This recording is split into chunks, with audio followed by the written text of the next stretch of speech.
And I'll tell you something. You are something. You have a friend in that man right there, Andy Richter. Yes, I do. He's a good friend of me. Thank you. He's a good friend. Yeah, and when I came to Hollywood, Andy was a good friend to me. Oh, he was nice to you when you first came He was here. absolutely. We had nothing, you know. We were just starting out. I was working at Artie's Deli coffee shop. Bussing tables, you know, and stuff like that. And he was always there to help me and stuff. He was the first guy I actually met. He was he had some pylon on the TV and stuff, and he was really so sweet to me, you know. And he said, I want to invite you over to a Hollywood party. No, I was just a farm boy from Canada, you know. Sure, yeah. Canada, yeah. And a big nation up to the north. Sure, yes, powerful nation. Lovely people. So I said, wow, here's my, Andy Richter's going to show me, I'm going to go to a Hollywood party. How exciting, you know? So he said, it's going to be a pretty wild party. You know, I'm not used to wild parties. I said, what is a wild party there? You know, I don't get out much. He says, he's like a little drinking, a little fighting, a little fornicating, you know? I said, wow, man, that sounds pretty good. I said, what time should I show up? He goes, anytime, it's just the two of us. Now... Came over, didn't you? A little fighting, a little fornicating. What's he, an old pirate all of a sudden? Ah. You notice how I didn't say it's 11. Hey!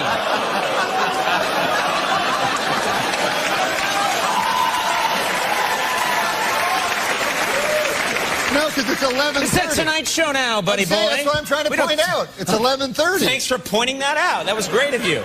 You want to hear my dad's favorite joke? Yeah. He says he was from the farm, you know, and he says a guy comes from the city. A city slicker comes and he buys a farm, and the farmer next door comes over to him and says, "Hey, now, would you like to come over to my house tonight? We're going to have a big shindig for you because we're neighborly here." And the city guy said, "Well, this is something I really like, that this is why I moved to the farm, to have things like this, Guy says it'll be a hell of a big party, He goes, it'll be, a little drinking, a little fighting, a little fucking, And the city guy goes, well, that sounds good. What time should I be here? And the farmer goes, anytime you like, just the two of us. So they would drink, then get in a fight, and fuck. It's your dad's favorite joke. That was my dad's favorite joke.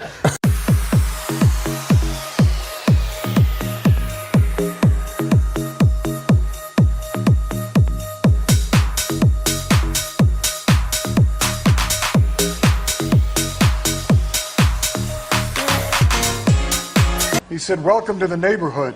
I know it's not exactly a neighborhood. I live 40 miles from here. But if you're interested, tomorrow night, I'm throwing a welcome to the neighborhood bash. There's going to be a lot of barbecue, some drinking, some dancing, and some wild sex. Would you like to come? And Morty said, sure, but what should I wear? The cowboy said, it doesn't make any difference. It's just going to be the two of us. He also was really drawn to touchy subjects. So it's like a brutal murder. Yeah. He got pleasure in being dangerous. Yeah, how many anal rape jokes did we hear? How many? Including, I must bring it up. The Swedish German. That became Andy Richter, the Swedish German. That became a thing. Yeah, and actually, Conan and I were talking about this yesterday. I had forgotten about this, and of course, you said that you sometimes see it online. Yeah. And I'm like, okay, well, let's hear about that because, you know me, I'm in the nose cone of the rocket. Right. I'm at the top of the pyramid. Right. Your ivory tower, there's a lot of clouds underneath your window. I'm up there counting my gold coins. I can't be concerned with what you're doing down in the moat. No, people, every weekly, someone will just, arbitrarily just call me a Swedish German. And it was, explain what that means. I know. Well, I know they're Norm fans because Norm would do, and Norm was also kind of a traditionalist. So he did the, talk to the talk show host, but then there's this guy over here, this one, let's make fun of him. Yeah. And a lot of his jokes, like I say, he was drawn to the things that you're not supposed to say. So a lot of his jokes were about being queer, Yeah. gay porno. This fellow over here, he enjoys the gay porno. And that became a thing with me. And at one point, he was talking about your ethnicity, you're Irish, I'm Scottish, what are you? And I said, I'm Swedish German. And he, for some reason, was like, really? And I was like, yeah, well, why would I make that up? I'm Scottish. I'm a Scot. You're Irish. Yes. What are you? Swedish German. Swedish German. Are you really? Yeah, really. Why would I lie about that? It's not No, funny. it's very odd 'cause It's a very strange lie. I put one over on those people. Yeah. Swedish German. But that then later became a euphemism for gay. You know, the old prospector comes to town and wants a prostitute, but no, there's no prostitutes. There's just Andy Richter, the Swedish German. And I've been in that mine for a hell of a long time, and I'm only flesh and blood. I need a woman. Well, the bartender says, hell, there ain't no women in this town. If you want to do any of that business, all we got is Andy Richter, the Swedish German. It's outrageous because it's Norm. It's outrageous because it's on a talk show. And it's but you. And it's me. Yeah. But and I think that some people think that I was somehow, and somebody else, a friend of mine pointed out, there's nothing, you can't do anything with that. Right. There's nothing to do with that when Norm MacDonald says, this fellow over here, when it would go to hey, Conan, have you met his wife? But then you did say, at least I had my dignity, and says, you were raped. Yeah, he goes to rape, Yeah. And My God. Got to be all secret. Nobody. I say nobody can know about this. Bartender says, well, 4 people know about it. How do you figure that? He says, I don't know about it. He says, you'll know about it. Andy Richter, the Swedish German, will know about it. And the fella that has to hold down Andy will know about it. Well, at least you left me my dignity. Yeah. I like the way that story ended. Yeah, That was a nice. You weren't gay. Right. Yeah.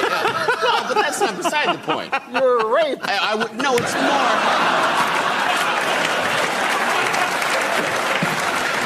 It's more that I wasn't prostituting myself. And I said, but I never was that crazy about that because I would think, I'm sitting there and we're in a studio and we're laughing about it now. And it is the point of that joke is this fella's a queer. Yeah. And it's a very, very old-fashioned, retrograde joke that we just don't do anymore. Right. And some jokes that we don't do anymore, we don't do them anymore because they shouldn't be done. Right. And we shouldn't have been doing them in the first place.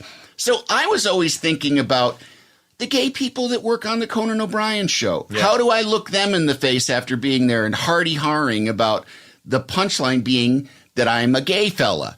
And or think about the people in my family who are gay. If they're going to watch that, how are they going to think when the real bottom line, what's funny about that is that I was supposedly a homosexual and that I was, which to me, I always was it's like saying this fellow over here, he doesn't want anybody to know it, but he's a secret Jew.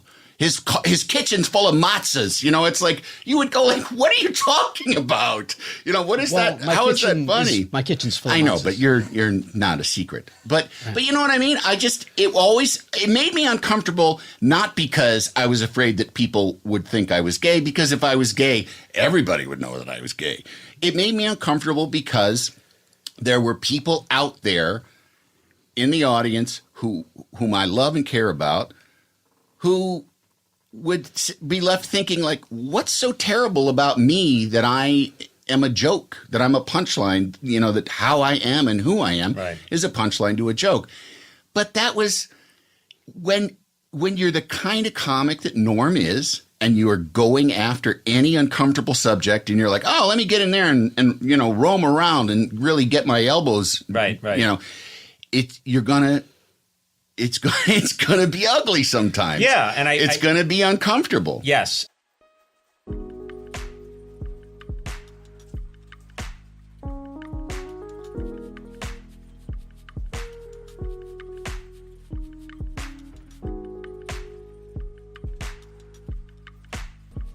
He also really enjoyed being around other comedians. Like that's where he seemed to really come alive. I mean, he was a stand-up, but he also really liked being on in a a situation with other comedians. And I've had people say to me, like, did it bother you? Because like I said, I would be the butt of the joke sometime.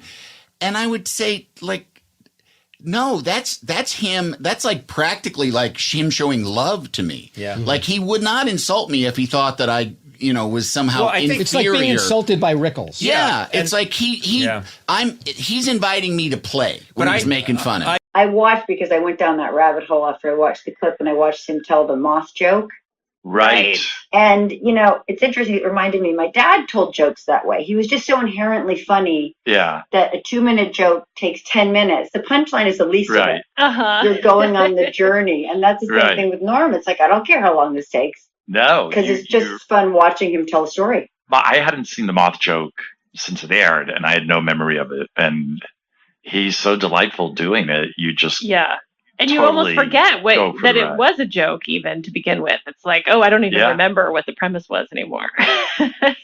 Yeah. He's such like a disruptor. Like the night of the moth joke show, I remember I was walking off, like act one, we do all the comedy stuff.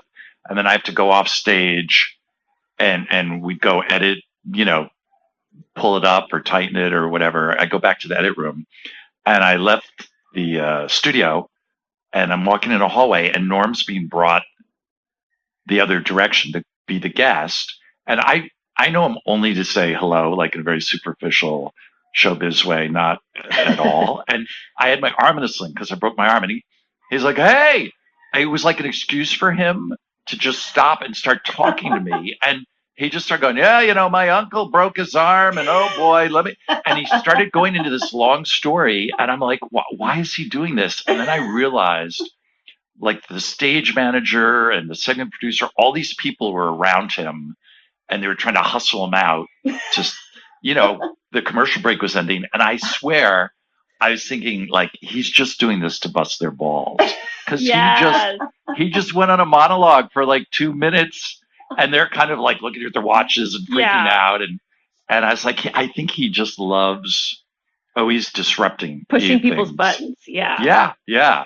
You do tell the moth joke in the book. You told it on the Tonight Show with Conan back when he was doing the Tonight Show. It was it's a long kind of joke, and just a few months ago, maybe about a year ago, it kind of got revived online, and people were putting it up online, calling it the best telling of a joke ever on television. But Norm, that seemed to me like you were experimenting there. You were trying to experiment with. You knew the punchline and you knew the beginning of it, and you knew it was a pretty straightforward street joke, but you wanted to experiment with how to get from one point to another. Yeah, it was both an experiment and it was an experiment born of necessity because Conan told me I had to do a second spot, which he'll sometimes do. But I said, I don't have anything else to say. I have nothing left to tell you. And so then I thought of this joke that Colin Quinn had told me, this street joke. A moth goes into a podiatrist's office, and the podiatrist's office says, what's the problem? And the moth says, what's the problem? Where do I begin, man? He goes, I go to work for... It was just a two-line joke. It was just a, one-liner times two. So then I thought, well, how can I do I started thinking during the commercial, is it possible to do a one-liner for an entire 6-minute segment? So I thought if I can put in between this very a little boy's joke, just a set of horrifying facts laid end to end, then it could make the sweetness way funnier at the end, because they'll have completely forgotten where I was. And so it ended up working by fluke, like often things will when you're experimenting. I need your love. You free my mind. I need your love. Yeah, you free my mind. It's Doc. Sometimes I feel like a spider, even though I'm a moth. Just barely hanging on to my web with an everlasting fire underneath me. I'm not feeling good. And so the doctor says, Moth, man, you're troubled. But you should be seeing a psychiatrist. Why on earth did you come here? And then the moth said, because the light was on. And then what happens with the computer is that people put things on the computer and they live forever.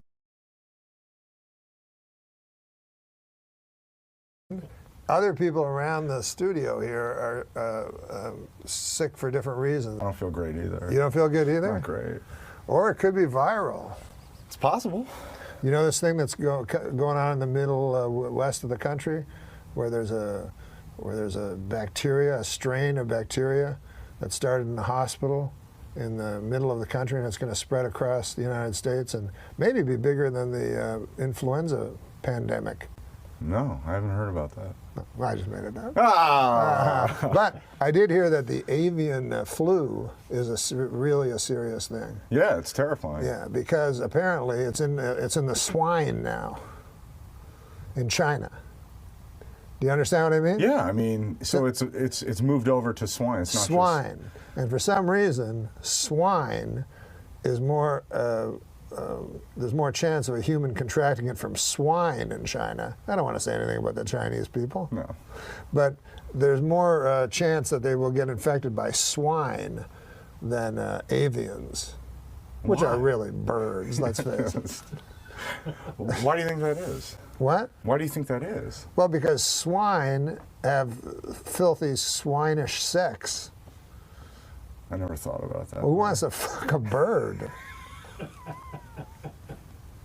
It's a good point. Yeah. It's a good so point. you see these poor Chinese people, peasants, you know, they're not told what's right or wrong. Okay. Anyways, I should explain my face. Because I feel like Ted Kennedy. Because you know how huge it's getting? Yeah. All my, every time I eat something, you know how it goes right to your hips? Mine goes right to my head. So true. Yeah, and so I feel people think I'm a drunk or something because now, since you led me on that long walk for autism or whatever the fuck we went on. It was for a sandwich. Yeah, for a sandwich. Yeah. So I live in my apartment and never go out. Right. And you come over and you go, let's go get a sandwich down the block. Right. So we walk a block, and then the sandwich joint is too full. We go, let's walk further down. Right. So we go down Abbott Kinney, and then every place we go, what happens? Well, they were either packed, closed, or it was like, you know, vegan food, which you avoid like the swine flu. Yeah, so, I can't eat vegan food. Billy Bob eats vegan food. Oh, is he? Yeah. Yeah, that one place wasn't great. They tricked us, I think. Yeah, they tricked us because we went into the restaurant and it was all like high tone, like modern colors and everything. Yes. And there weren't any smelly hippies around. No. So we figured, oh, this is a regular restaurant. And then everything on the menu was, I go, you have Coca-Cola? They go, we have cola. You know, it was like organic cola. Yeah, it was organic cola. Yeah.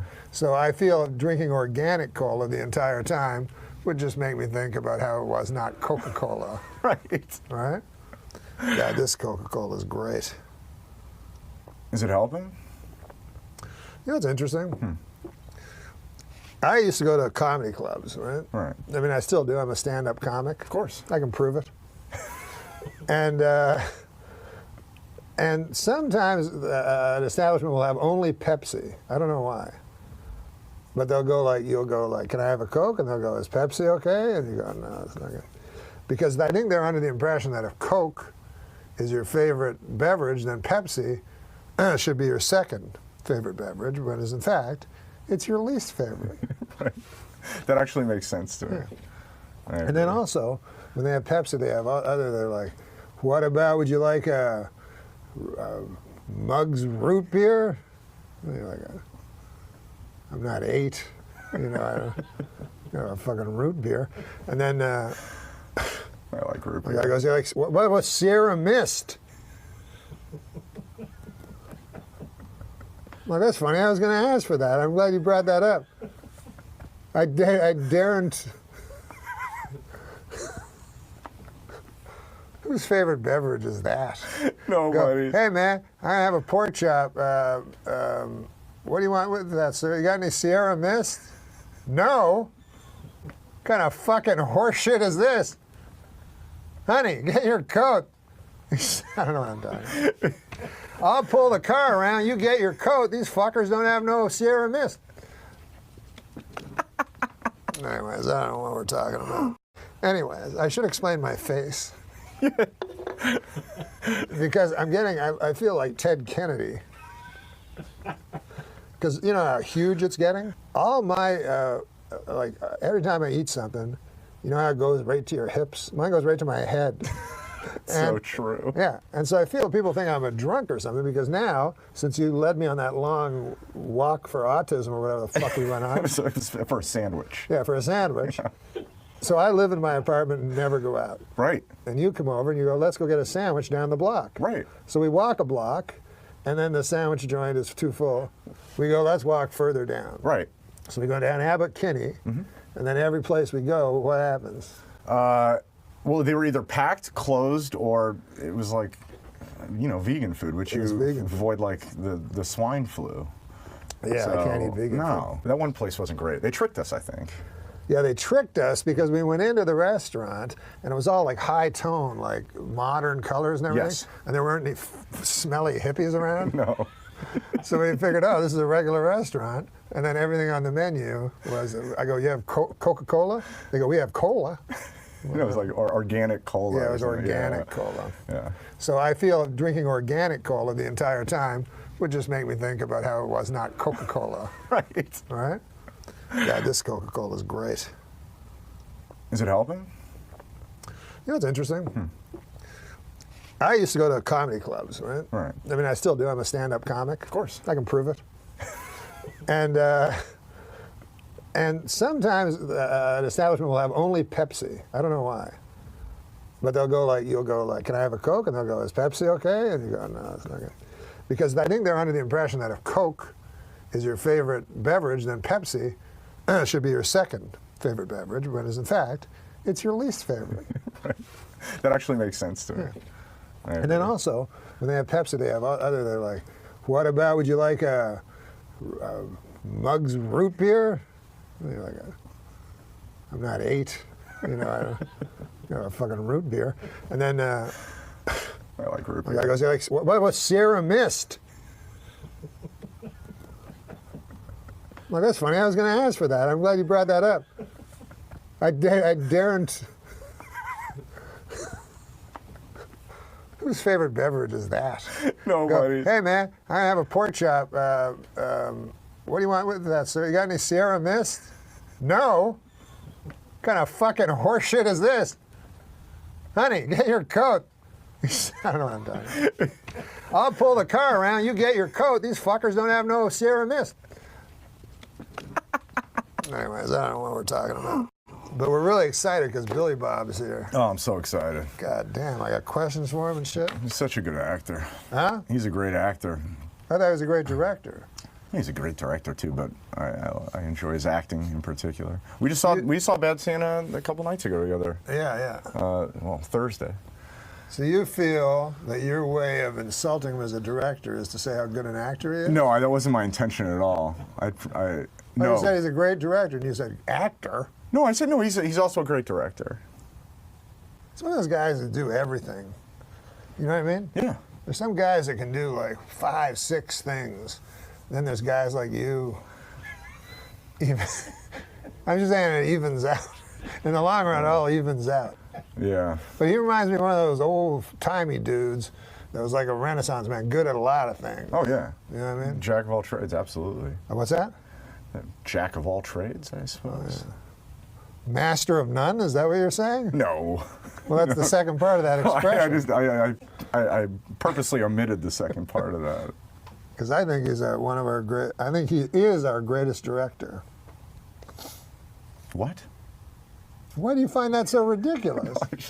I thought you were. Because Sling Blade, I think, is the best movie. Sling Blade was unbelievable. In my generation, That never and gets he old. directed it. Yeah, and wrote it and starred in it. Yeah. I'm getting woozy. On Saturday, you went to that place. Yeah, Indio.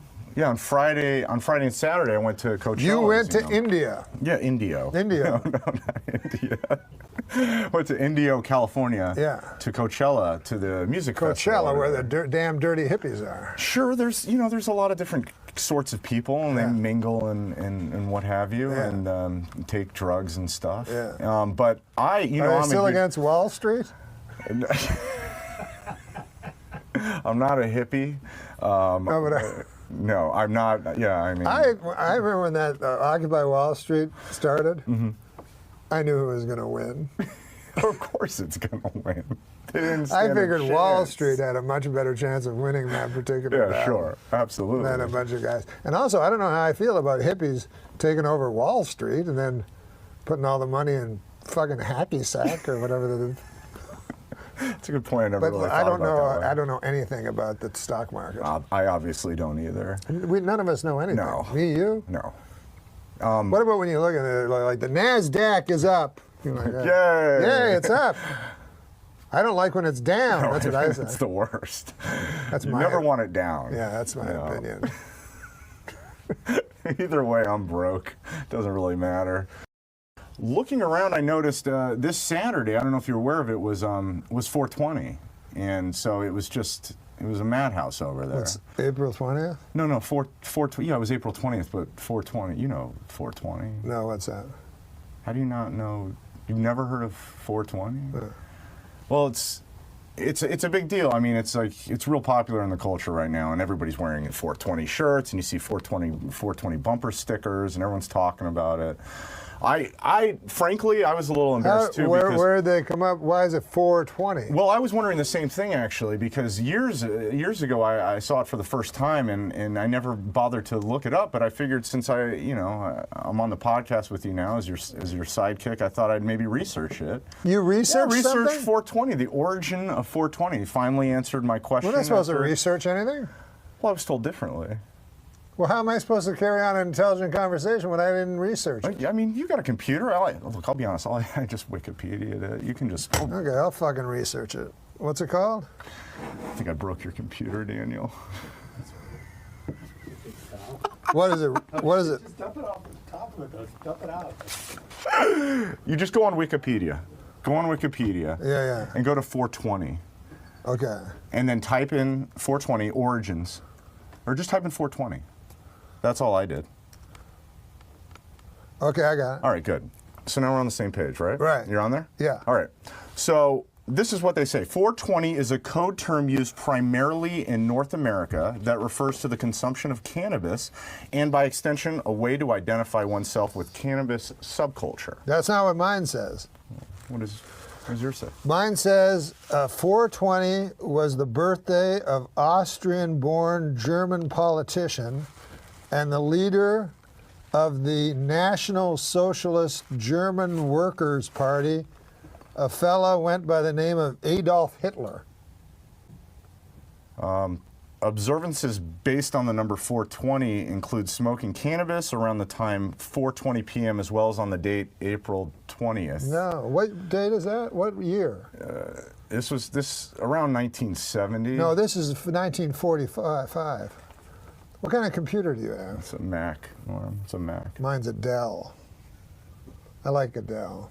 I know, we covered that. But this guy, there's a picture of him. Adolf Hitler, very compelling kind of a figure. Odd looking duck, but there's something about his eyes. Hypnotic. Anyway, a widely discussed story says that a group of teenagers in San Rafael, California, used the term in connection to a fall 1971 plan to search for an abandoned cannabis crop that they had learned about. His eyes are almost entirely black. He was a decorated veteran of World War I. And he joined the war. Hold the fort. He hated Jews. These guys, they plan to meet precisely. You know what he reminds me of? Dave, my best your friend buddy. Dave. Yeah, I know Dave. That guy hates Jews. He sure does. I hear about it all the time. I'm thinking of breaking up our friendship. It's probably a good idea. But anyways, you know what? I'm sick of these kind of characters. I think we should kill Hitler. Me and you go suicide, kill him. It was like died 50 years ago, probably. Did he? I didn't even know he was sick. He wasn't. Well, no, that's fine.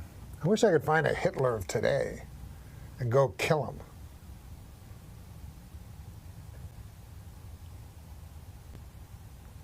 We'll be back with Billy Bob Thornton. I finally saw it, I was like, holy God. And then this is what I like too about it. There's a million things to like about that movie, everybody knows.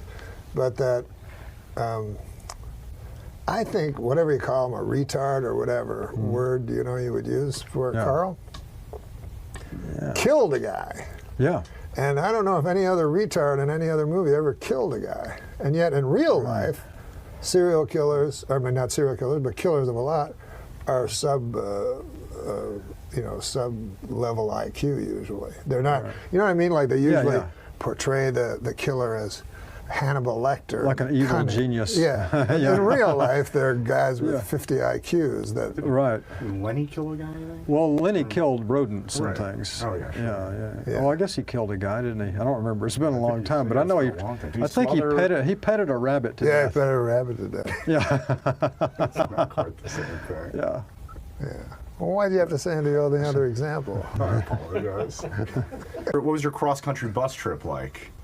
Yeah, that's not. The one, I know the one she's talking about. I had several. The one on this trip she's talking about, I just didn't have any money. I went from Little Rock to San Diego. It was in like '77, and there was this girl on the bus, and we stopped at the bus station. And when you're on the bus, they stop at like every little stop. They pick up mail, and you go in, and some of them have a buffet. Right. Right. Well, they had some peach cobbler that looked great to me, and I was like this long-haired, skinny little freak, and starving to death all the time. And so this peach cobbler was pretty inviting, so I got it. My buddy Tom, who was with me, he said, "I don't know if I'd eat that. It looks awful." We get back on the bus, and then when you go through West Texas, there's literally nothing until you get to this town called Big Spring, Texas. Mm-hmm. And so we're going across the desert, and the bus driver always tells you the next stop is 250 miles or whatever. So it's at nighttime, and there's nothing out there. It's pitch black. And so I kept eyeing this girl who was sitting up in the front. I was sitting in the back being bothered by this guy who said he was going to pick up a truck somewhere and wanted to know if I wanted some whiskey. It was a bizarre guy. And anyway, it was the beginning of one of those movies, And why don't you come to my cabin? So anyway, this girl looked really good. And so I wanted to talk to her. I says to Tom, I think I'm going to go talk to the girl. He goes, why not? We're on a bus. She can't escape, So I go up and I sit down next to her, and I start talking to her, and she liked me, which was great. And so I just kept talking to her, and I think I told her I was in Thin Lizzy. But anyway, obviously not the singer. It's Thin, right? Thin Lizzy? Yeah, the band. Right. Yeah. Phil on. Yeah, right. And so one way or the other, I was trying to impress her, and I was trying to think of somebody that she might not know, but she kind of heard of. I couldn't say I was in the Beatles. Yeah, right. So anyway, while I'm sitting there with her, all of a sudden it felt like somebody had stabbed me in the gut, with a knife, and my stomach started making, the noises that there ain't no denying, what's happening, you know what I mean? And I mean, just horrible. God, it sounded like I had a wildcat in my stomach. And so, and then that moment hit me when I knew I've got awful food poisoning or something. This is not good. And if I don't get up now, it's going to be too late. And here I am sitting by the girl. Not a real good first impression. So I get up, and I can't show you here, but the legs together, ass squeeze walk. I'm doing that all the way down the bus aisle, And so I get to the bathroom, and the bathroom in a bus, it's just the little corner back there. Right. And there's a seat right next to it that's smaller than the other seats. It's like a two-person seat right here, and then no seats over here.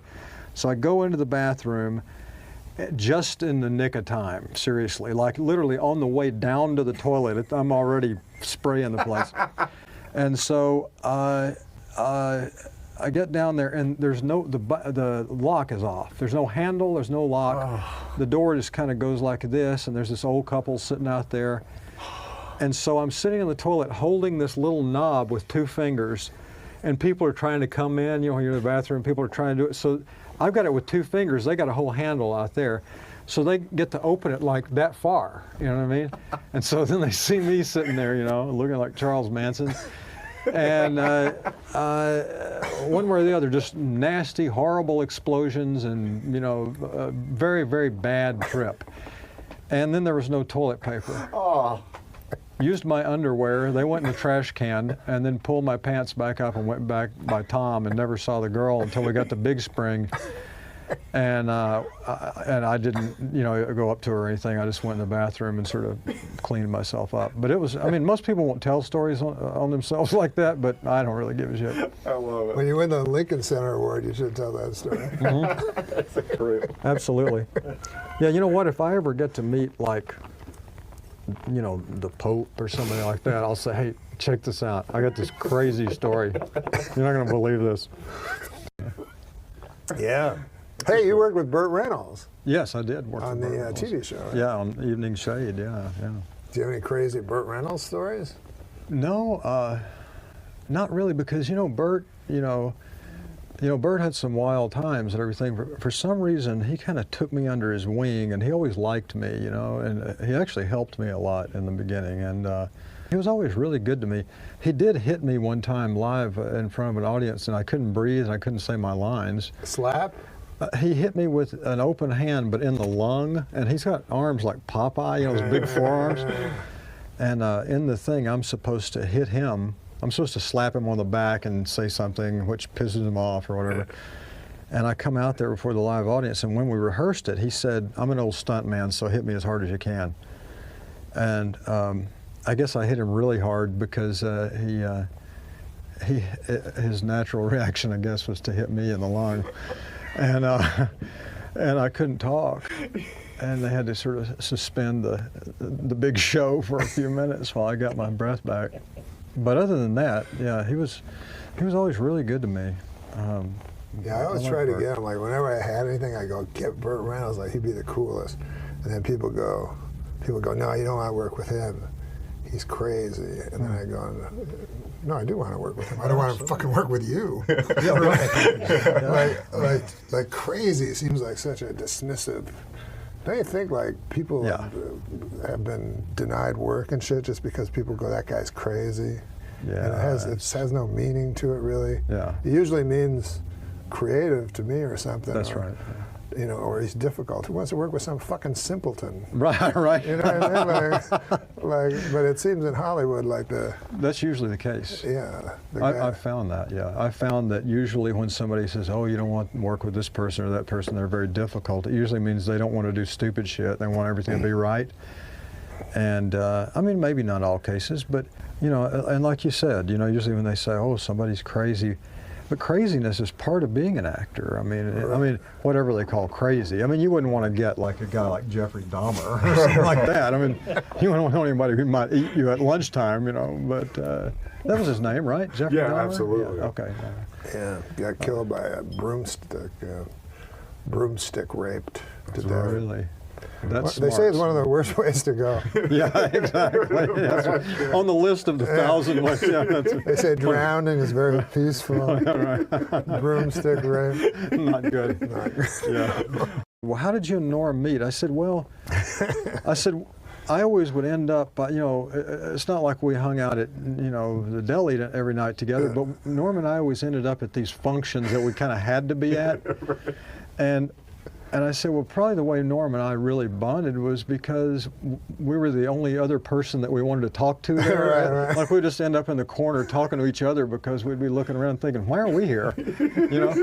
When we did Armageddon, it was like the first time I'd ever been in a big movie, and so I was sitting there with Owen Wilson, and Owen, not many people knew Owen at the time. He wasn't as big a deal yet, and Steve Buscemi was there, and Will Patton, and we were all sitting over here And here's like, you know, Jerry Bruckheimer and Michael Bay and Bruce Willis and all these cats. And I was sitting over there, and Buscemi was looking over at Owen, and they was looking at me, and all of a sudden Buscemi looks at me and he goes, "What the fuck are we doing here?" That's a great Buscemi. That's a good Buscemi impression. Your OCD, does it get worse when you get stressed, like when the stress increases, right? It's worse when you don't have anything to do. You know, as long as you can focus on something, you're okay. Right. But there was a guy who had, what's the thing where you bark? Tourette's. Yeah, Tourette's, yeah. I knew a guy who had Tourette's, you know, which is a really bad affliction. I mean, it must take up a lot of energy, you know, and everything. And there was some cat, I think up in the northern states somewhere, I can't remember, but he was a theater actor. And as long as he was on stage, he didn't bark. But as soon as he came off stage, he would bark, and he was also an archer. And so he would like draw, he would bark, and he would draw a bead on the bullseye, hit the bullseye, it was great, you know. And as soon as he would hit the thing, then he would throw his head back and start cussing and barking and stuff. It was pretty funny, yeah. I could watch that guy for hours. Right? Absolutely. Yeah. Because I can do stand-up, and then when I walk through the crowd, I'm all freaked out. Right. And then I'm on stage. But when I'm on stage, I just feel alone. I think that's why. And I don't look at anyone, and you know what I mean? Exactly. So, and I'm in complete control. Yeah. I just feel like I'm talking to myself. So that's not scary being a stand-up for you. No. You know what? I think like people's fear, like they always go like, number one fear, public speaking. Right. To me, it would be bowel cancer or something. But, like I sometimes. That's good. Sometimes I'll go like I'll be in a cab and then I'm talking to the guy's the funniest guy I've ever met. You know, he's like, I don't know how you do it. You know, I'm like, what the? You're way the fuck funnier than me. But I'm glad you think it's that's so great. difficult. You know, right. Because if it wasn't, like, you know, I think of all my relatives that were great anecdotalists and stuff. Sure. You know? Yeah. But there's this feeling that they can't do it. You know. Right. And of course you can. I read, a little off topic, I had to ask you this. I read that you trained your parrot by playing Captain Beefheart album. I'm a huge Captain Beefheart fan, and I don't know, is that true? Or a bird? I just wanted to see what would happen. Yeah, I had a minor bird. Minor birds? Yeah. They're better than parrots. Yeah, they're better because they can really talk. Yeah. Well, supposedly those African gray parrots can just talk to you like, you know, anybody. You'd be like you're sitting here talking with, you know, Mel Brooks or something, and there's this parrot, you know. But yeah, mine was a minor bird, and her name was Alice. She died about 4 years ago. She was she lived, you know, 10 or 12 years. A great bird, and she was. I had a roommate who hated my girlfriend, and the bird would say, we can say whatever we want, right? Oh, absolutely. Okay. Yeah. So the bird would say, "God damn it, I wish she'd get out of here." Because he would hear my roommate. Oh my God. Yeah. And the inflection was good too. It was like, "God damn it," you know, just like my roommate. And but yeah, I had to be gone one time, and I put on this loop of Captain Beefheart. And she had a couple of things that sort of had that sort of Captain Beefheart sound, you know, that thing, you know, and she did a couple of things like that. That's pretty cool. But I just wanted to see what she would do if I played Captain Beefheart. I was supposed to play this bird CD that I got with her, you know, but I didn't play that. It was just kind of boring. What if you came back one day and your minor bird was like, fuck me hard before my husband, Billy Bob Thornton, comes back home. That'd be bad. That's why I would never that was in a movie, wasn't it? Where like it was in a Pink Panther movie, I think, where the parrot told him where like the bad guy was or something because he was in there listening. One of the Peter Sellers one? Yeah, Oh, I think that was in one of those. No, the Steve Martin one. You know, it was I was referring to the cartoon or the movie. That was good. There's something that actors say to each other sometimes, and like even or producers or whoever they are, and maybe the public even says it, but they'll say they'll say, you really you really made some brave choices, and that was really brave of you to play that part. And I always thought, are you shitting me? But they get real serious. It's like the people that stand there and look at a painting of a fucking stick or something and go, we see, it's like before the universe expanded and no, it's not. It's like some guy who really sold a bill of goods to you assholes. That's what it is. It's like, because it has his name on it. If I told you I painted that, you'd say, fuck you, you prick, that's horrible, whatever. Yeah, of course. But like, because, Jean blah, blah, blah, blah did it, it's like, look at that stick. Pretty amazing, right? I used to do that because I think sometimes you think up something wise, right? Right. Just every person. Yeah. And then, like, I would say, like, so I'd think of something that was sort of wise sounding. Like, one time I thought of this thing, better sorry than safe. Right. So I told my buddy, I go, I thought this thing, I think it's pretty wise. Like, better sorry than safe. He's like, it sucks. So then I'm like, so now what I do if I think of it, I'll go, as Benjamin Franklin once said, better sorry than safe. And they'll go, yeah, that's good. Then I'll go, I said it, you fucker. Right, exactly. Yeah. It would be great if we had, like that thing about being brave as a performer or whatever. Or generous. Generous is another one, But if, it's brave to like chase a guy down who's stolen a woman's purse and beat her up and, and you get stabbed a few times in the gut. That's brave. Extremely. It's not brave to play, I don't know, George Washington or something like that. Did you see his Washington? His Washington. Because people like pigeonhole you. This is going to sound retarded, but Adam Egan knows this. My dream is to be a country music writer. It's true. So I write all this country music, and then once I'm friends with Billy Joe Shaver. Oh, me too. Yeah. Isn't he the greatest guy ever? The best. And it took me like 2 weeks to write the song to send to him, and then I didn't send it because his songs are so fucking good. And then I felt weird sending this graffiti over to him. Oh, you should send it. I should send it. I thought you did send it. I never sent it. I cowered it out. Yeah, you did. I talked to him. Yeller.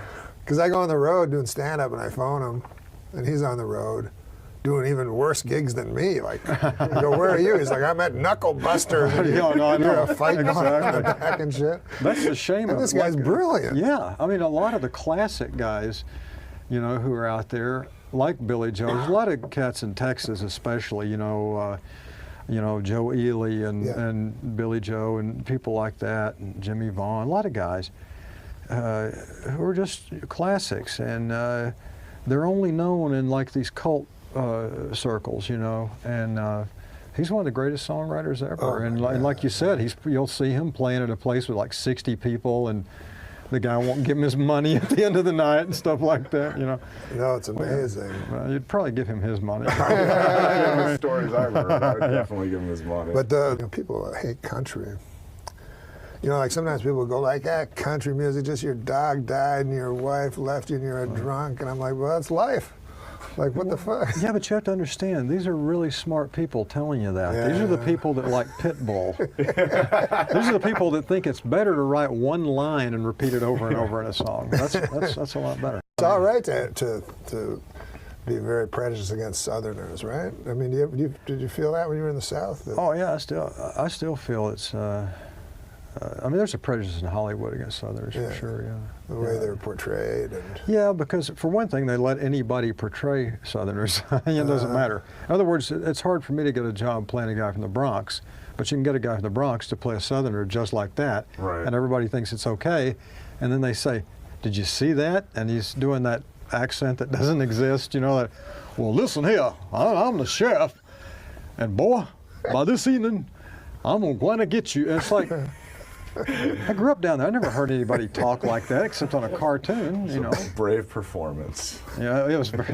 Now that's brave. Yeah, seriously though. Yeah, right. It's shocking, but it's okay. They're allowed to do that. Bill Bob's a vegan. I didn't know that. I wish I could be a vegan. Well, Bill Bob's a vegan. I didn't know that. I wish I could be a vegan. Well, sort of. I read in his book, but he hangs out in his backyard wanting to shoot a squirrel's eye out at 40 feet. Yeah, but that's just. My father was killed by a squirrel, and so I have, no. But no, But yeah, I'm a vegan mainly because I'm allergic to so much. I'm allergic to wheat and dairy and shellfish and different things like that. Oh, so that's not ethical at all. Not really. I mean, and I do eat meat occasionally. I have turkey occasionally, and my little girl, she's 8. She won't let me eat fish because she has fish. And so every time she gets another animal, you can't eat it then. So for some reason, she doesn't give a shit about cows or turkeys. So that you can eat that if you want, but no fish, no chicken. Yeah. Norm, he looked at a couple of the comments. He gathered a bunch of comments from the people on YouTube, and they said some pretty hurtful things. Are you going to play it? Well, yeah, I thought we maybe show them what it's show them what you're talking about. Let's roll the clip. I care about the folks at home. Right. Daniel Kellison gave me a big bunch of comments. This first one is from MonkFan72. He says, I love this podcast. It was great to see Norm MacDonald back, and Super Dave was the perfect choice as first guest. Lose the douchebag. He's talking about me. Well, we don't know if he's talking about He's clearly talking about me. He is talking about you. Let's hear another one then. All right. Let's hear another one. What's the deal with that fucking douchebag? Are there any good ones? I'll look. Okay. Not good. I found one. Oh, good. Yes. Okay. This is a positive one. Thoroughly enjoyed it from top to bottom. Great. One minor problem. The set. Oh. It's just too distracting. Why are there so many clocks? We're not tuning in to see what time it is in Hong Kong. We're tuning in to listen to comedians doing comedy. Plus some douchebag, I don't know who he was, but I'd like to punch him right in the fucking face. That's what you think. We don't even know what the people think, right? It's crazy. You know, well, first of all, here's what I would say. My advice to you, think about what douchebags get to do. Think about how, you know what I mean? I do. I would embrace it. I would embrace the whole douchebag thing because that seemed to be the term that kept popping up. And I would just go with it. I mean, if you're going to be a douchebag, be the best douchebag you can be. The best douchebag I can be. That's great advice, actually. You're a You know, Exactly. hell did I know? I watch old 70s shows and shit, and it's amazing how real time everything is. Like Frank Cannon will get in his car, drive, you see the car, then the car parks, he gets out, he winds out, like everything. There's no quick... oh, no, never. And Cannon was fantastic because Cannon weighed 400 pounds. And he would catch these guys. I mean, he's going down the alley with his 38 up in the air like this, huffing and puffing, you know. And he's gigantic.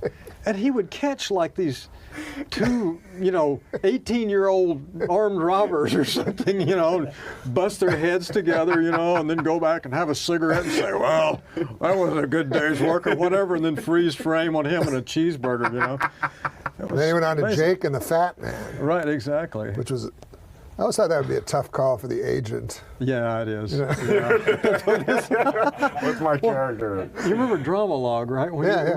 It's like Dramalog. You know about Dramalog? I don't. Well, Dramalog was like the actors' sort of want ads, or I guess you might say, and for theater especially, but then TV shows and movies.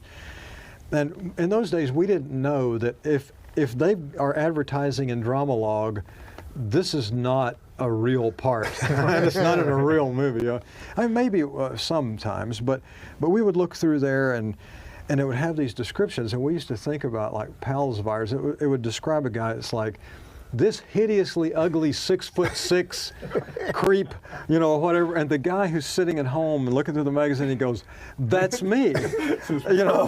Finally, a part for a hideous 6'6" creep, and so. And I would always, look through there for things for me, and I was like, a guy who just got here from Arkansas, or whatever.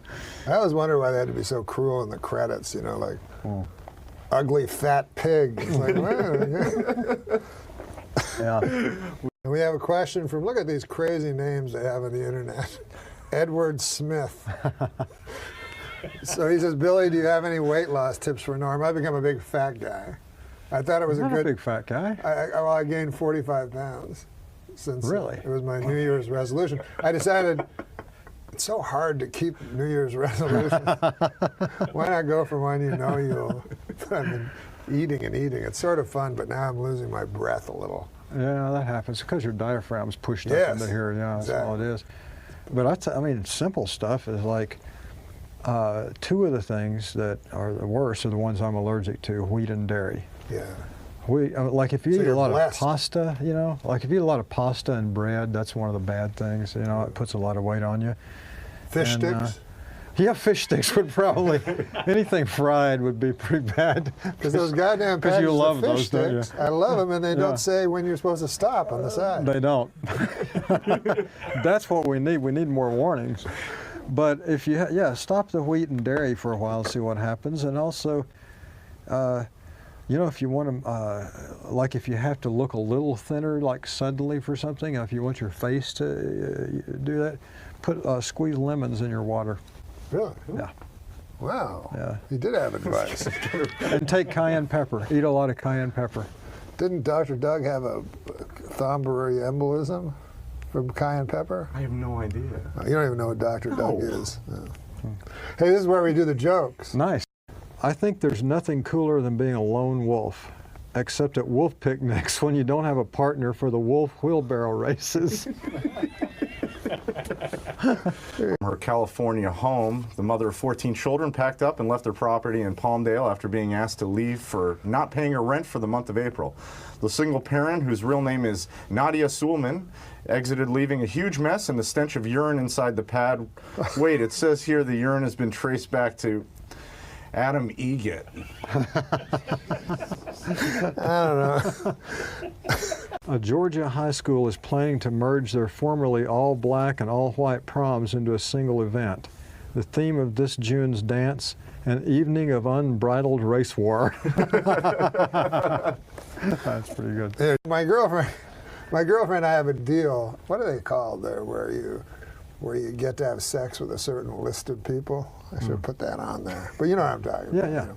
So my girlfriend and I have a deal where we have one celebrity that we can sleep with, and it's not considered cheating. Mine is that woman who plays Medea. I don't know that. It's Tyler Perry. Oh, okay. I didn't know. In Kansas, a gay rights activist named Aaron Jackson paid $83,000 to buy a house across from the homophobic Westboro Baptist Church and had it painted rainbow colors. Mr. Jackson plans to recoup his investment by, well, actually, there's no plan. Have fun living in a hideous house in Kansas across from some vicious bigots. That's pretty good. It's Earth Day, the one day of the year where you can jerk off outside and nothing bad can happen. I don't know what Earth Day is. I'm not sure. Not sure what Earth is. All right. So much of these are gay.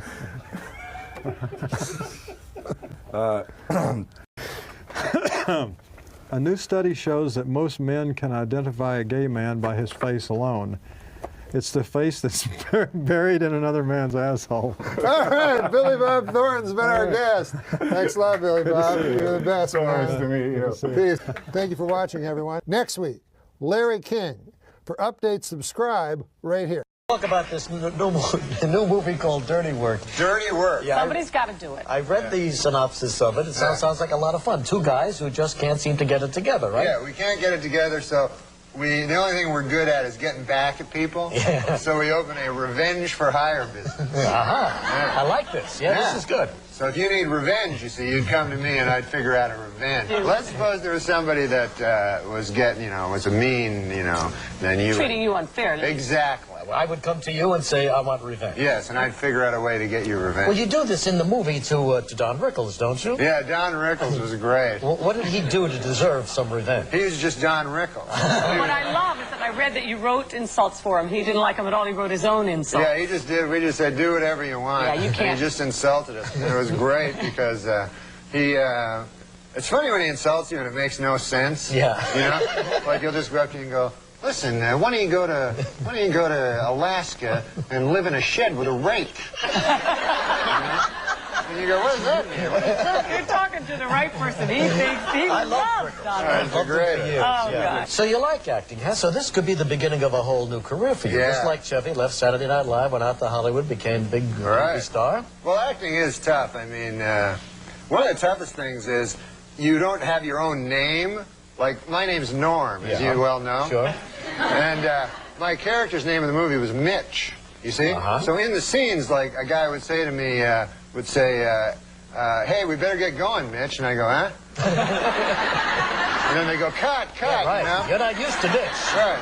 So then the next time they go, let's get going, man. We got to get going, Mitch. And I go, yes, me, Mitch. Let's get going. I'm Mitch. And then they go, cut. And Bob Saget directed this. Yeah, well, you know, there's bad news and everything. How is young Saget? He's actually here. right over there. Hey, Bob. Come on over here. Bob Saget.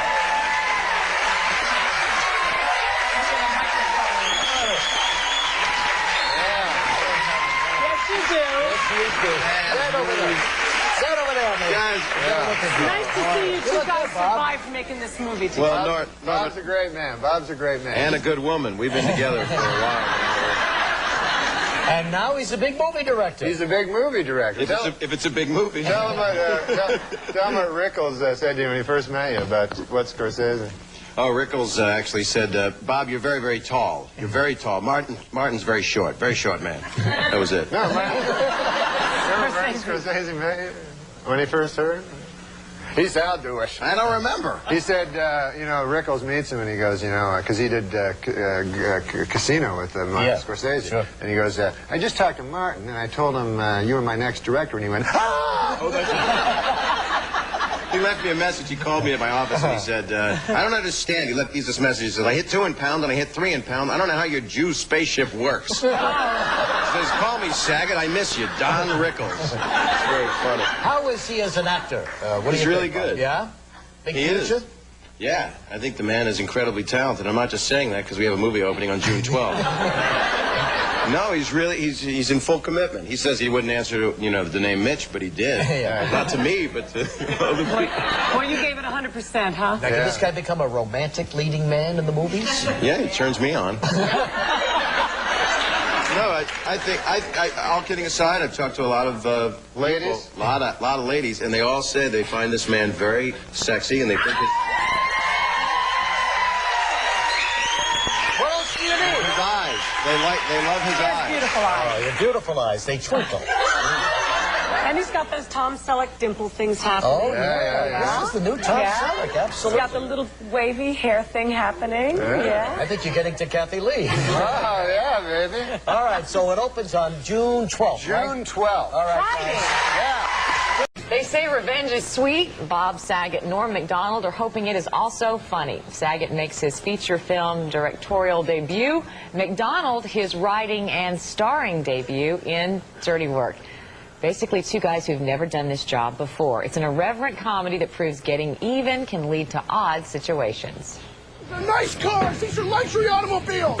I got a whole place. They're fully loaded. They're loaded with dead hookers. They're seeing things. Don't shoot this. This is not part of the commercial. Is some jerk making your life miserable? You want revenge? Call 555-0187 and let us do your dirty work. Sort of like Ghostbusters. Yeah, a little bit, but there's no ghost. Just hookers in trunks. Hookers in trunks. Which is good programming in the morning for your family. You've never done this before. You've never done this before. Nervous at all? Hookers and trunks, or you mean the movie thing? Big funny directorial debut, comedy, you starring role. Yeah. A lot of pressure. Yeah, I'm nervous. No, but, you're not. No, I'm not because I take the Xanax. 3-4 cases a week, isn't it? No, I sell it to him. Do you? No. Tell me about the movie. Actually, he's a very, very funny man. The movie? Oh, I'm sorry, I got crazy. I was reading that. The movie is two guys that start a revenge for hire business because one of their dads, Jack Ward, needs a heart transplant. He's my dad, too. He's both of our dads. You can't say that, though. That's secret information. Oh, yeah, that's the big plot twist. Yeah. So, we give that away later. Let me tell you how The Exorcist ends now. Silence of the Lambs, they kill that guy. Revenge. What do you know from revenge? Do you have any experience in your own life with revenge? Yeah, I always think up revenge is to get back at guys. Like if they screw me over, if they do something mean, you know. Really? Oh, all the time. Like this one guy, man. He would always. What's that? What do you got there? A little article about you in a little feud with another network. Oh yeah. There's this character over on the NBC. He's the president, and he hates me. And why? Why? He doesn't think I'm funny. Sorry, I shouldn't be laughing if you're not funny. No, I am funny. Yeah, He's very funny. I think he just doesn't know you. He's a jackass. What about dirty work, though? What about dirty work? Can I have that? Yeah, as a matter of fact, yeah. That's a good thing. Dirty work is what about it? It's funny, don't you think? Is it funny? Have you ever done any revenge, little tricks, do little pranks to people to sort of get even? When I was a little kid, I did this thing where I would phone people at random, me and my brother, and we'd go, hello? We'd pretend to be all scary, and we go, my mommy gave this number to call you in case there's an emergency. There's someone at the door trying to get in. There's someone at the door. That's terrible. Yeah, it was funny, though. He did something to me 2 days ago. I was driving. One of the stars of the movie, Artie Lang, is very excited about everything that's going on with this movie, and he got a brand new Cadillac. Beautiful black Cadillac. We went golfing. We played 3 holes, then went to the snack bar, and then we played 2 more later. And so Artie, we're driving back, and I plowed into a manhole, and I flatted out his tire in the bottom of the car, with his new caddy. with his brand new caddy. He's like cracking up. So what current kind of practical joke? So this crazy Mexican tow truck driver comes, you know, to fix his car, and so then I tell Saget, I go, hey man, that guy wants your autograph, you know, for his kid. For his kid. So then the guy, like, fixes our car, and then Saget, like a jackass, he comes up afterwards and he goes, yeah, I'll sign anything for you. And the guy goes, no, cash. I said, you want an autograph? He says, no, $50. And then he and Artie are like on the ground because I was like, you want my autograph for your kid, right? And he goes, no. Was this movie fun to make? I mean, is it more fun to make comedies than to make dramas? Because you've made dramas before. I made a drama about his sister died of a bad disease. Right. I mean, you've done the other thing. Is it a whole... You know, it's interesting that you told us both. I forgot I'd done it till now. But you've also done some other directing as well. Yeah, I mean, a lot of people don't know you started back in college doing directing projects and things. Right. But this thing, you know, comedy is a collaborative thing, and Norm and the writers. Norm wrote it with Frank Sebastiano and Fred Wolf, and our producer Bob Simons. Everybody was working together to get the funniest stuff that we could get out of it. And it's Norm's sensibilities, a lot of it, and it's really because of that I fell in love. I don't know what he's talking about, but we got funny people in it. California. We got you know, the great Don Rickles, Chevy Chase, Chris Farley. All the funniest guys I know are in the movie.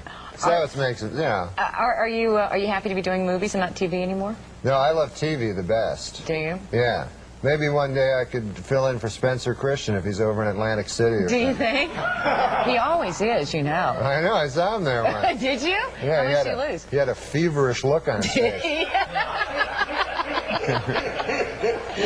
Norm MacDonald, Bob Saget. We're done? Best of luck with dirty work. Thanks, Lisa. You and Kevin are great, man. Thank you.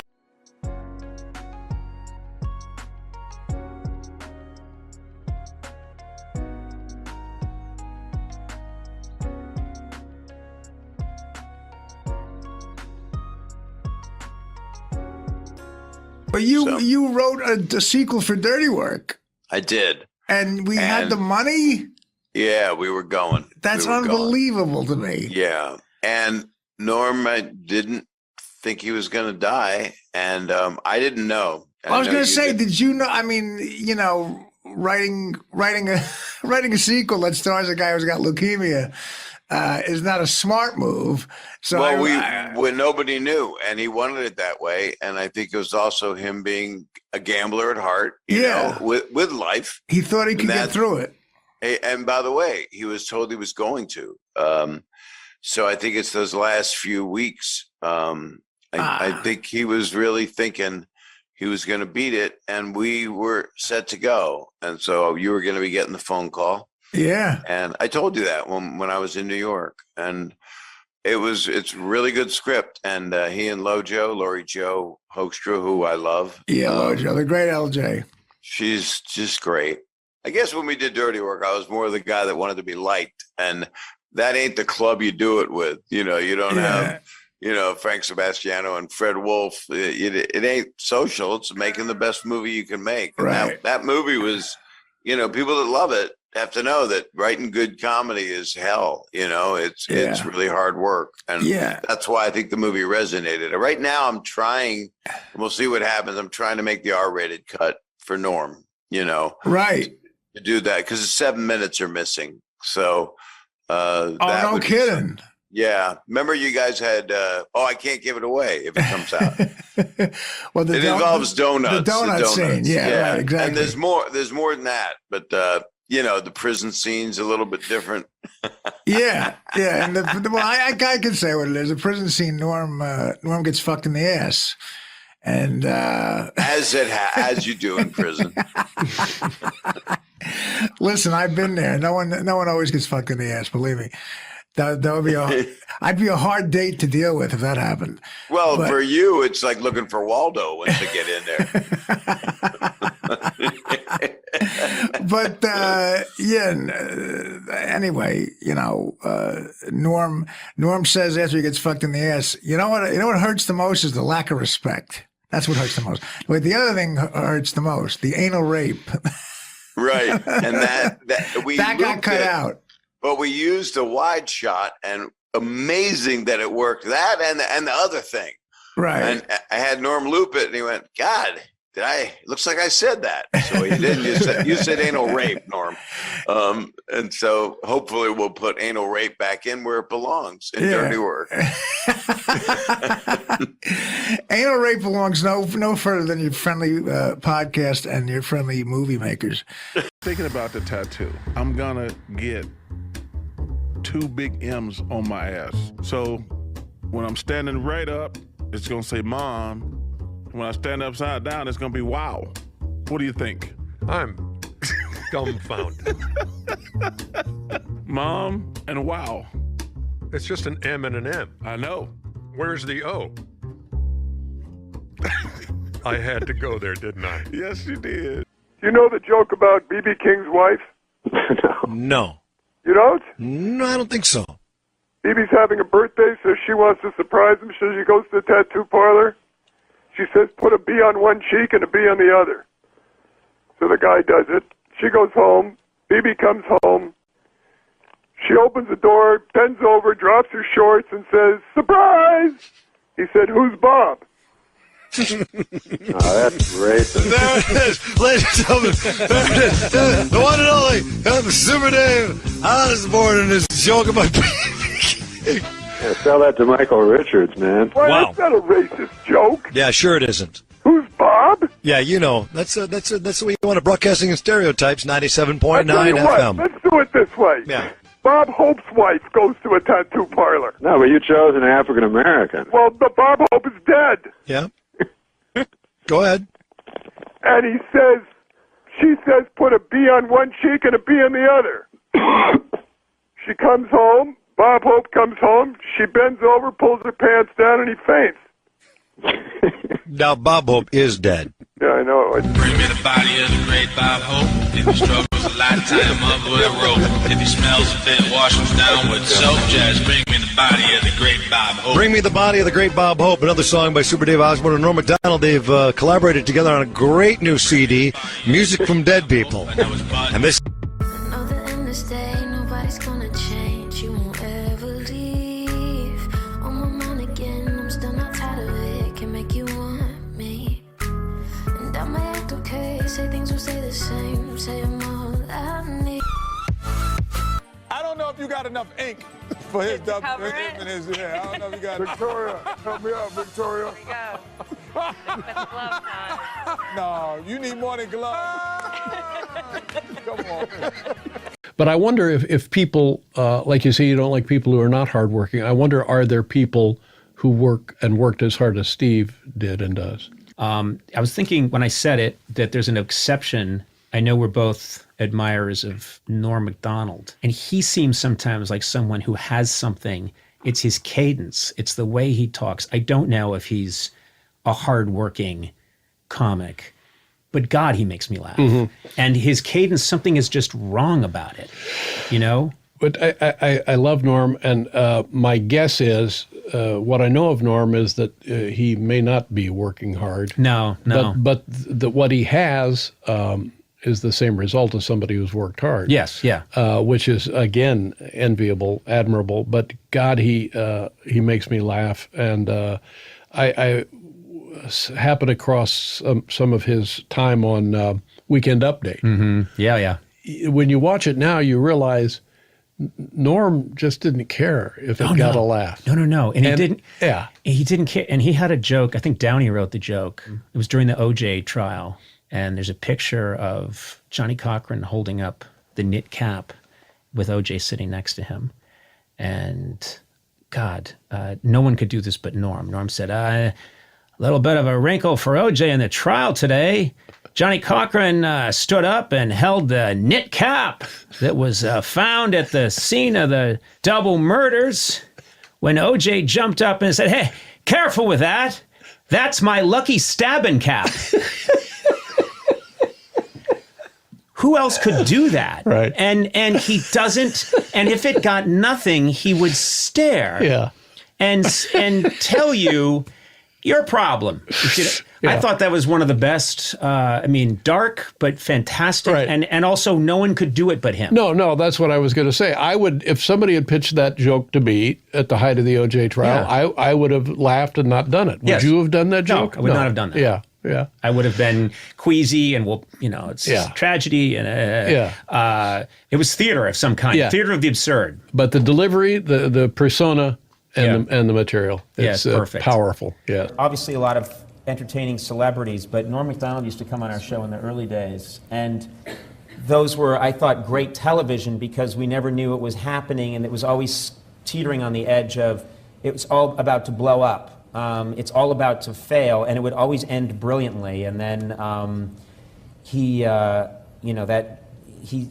stopped coming around, and it was just a period that passed. And I was always sad about that because I thought we're a very celebrity-conscious age, and people always think that the best guests are the biggest celebrities. Sometimes, the best guests are these people that you have a weird connection with, and it's compelling television. People see and they talk to me about it later on. Like I'll be out in the world walking around and people will say, I saw that when you were with Harlan or when you were with Norm or with Will Arnett.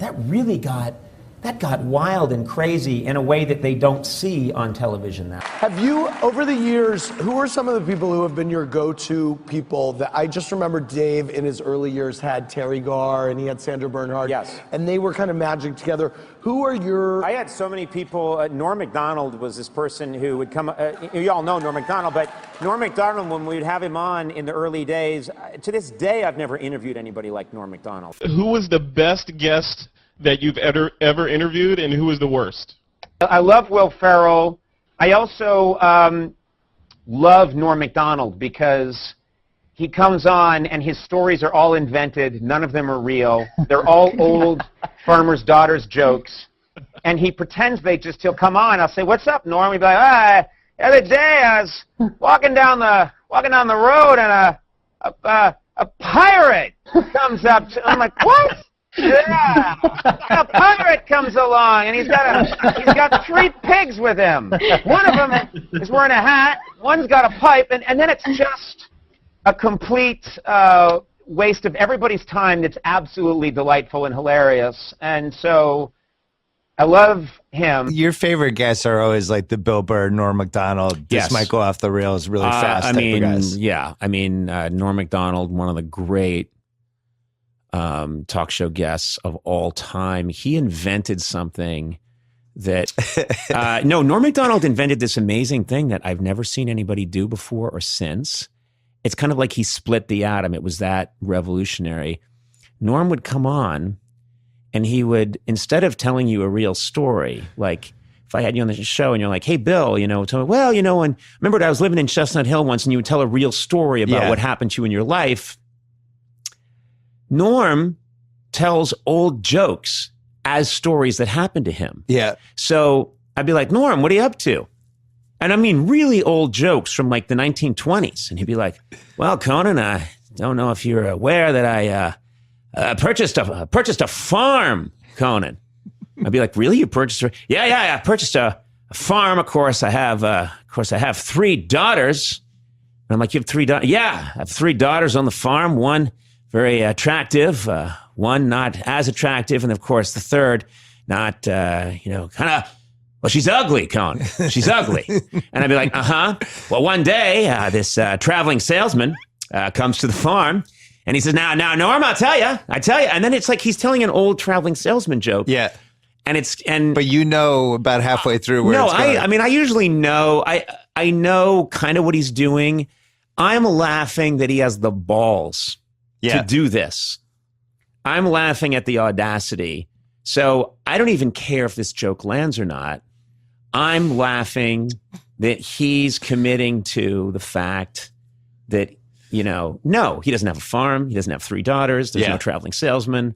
But he doesn't care in a way that is exhilarating and scary at the same time. Do you know what I mean? Yeah.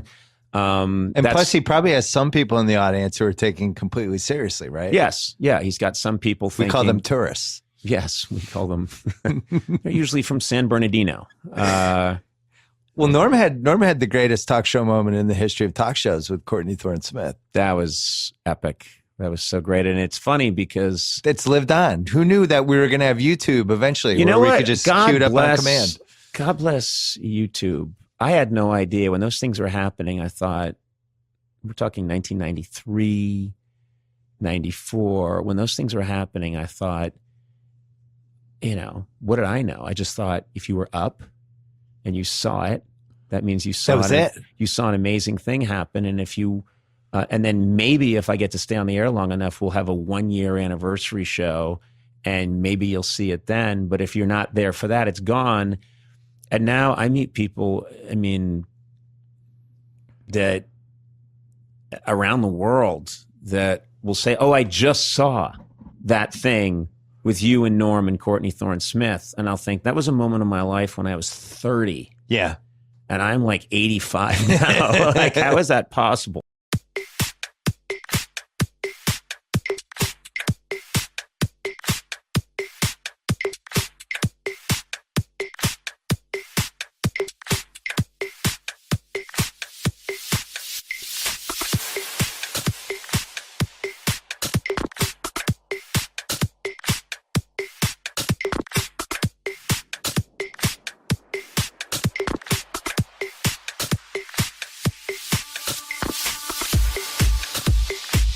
Can you tell, because we've had great Norm stories on here and you were actually tight with him, can you tell any Norm stories? The king. I mean, I do a couple in my set. They're great. So I don't want to give any of those away. Don't give those away yet, but... I'll share with you one that was one of my favorites. Yeah. All right. We're on tours, me, Sandler, and Spade, and Norm. And it's our final show. I believe it was Mohegan Sun. And so it's our final show. So like we're deprived of sleep. So everybody's just like, let's sleep in, okay? So we're all in a text thread.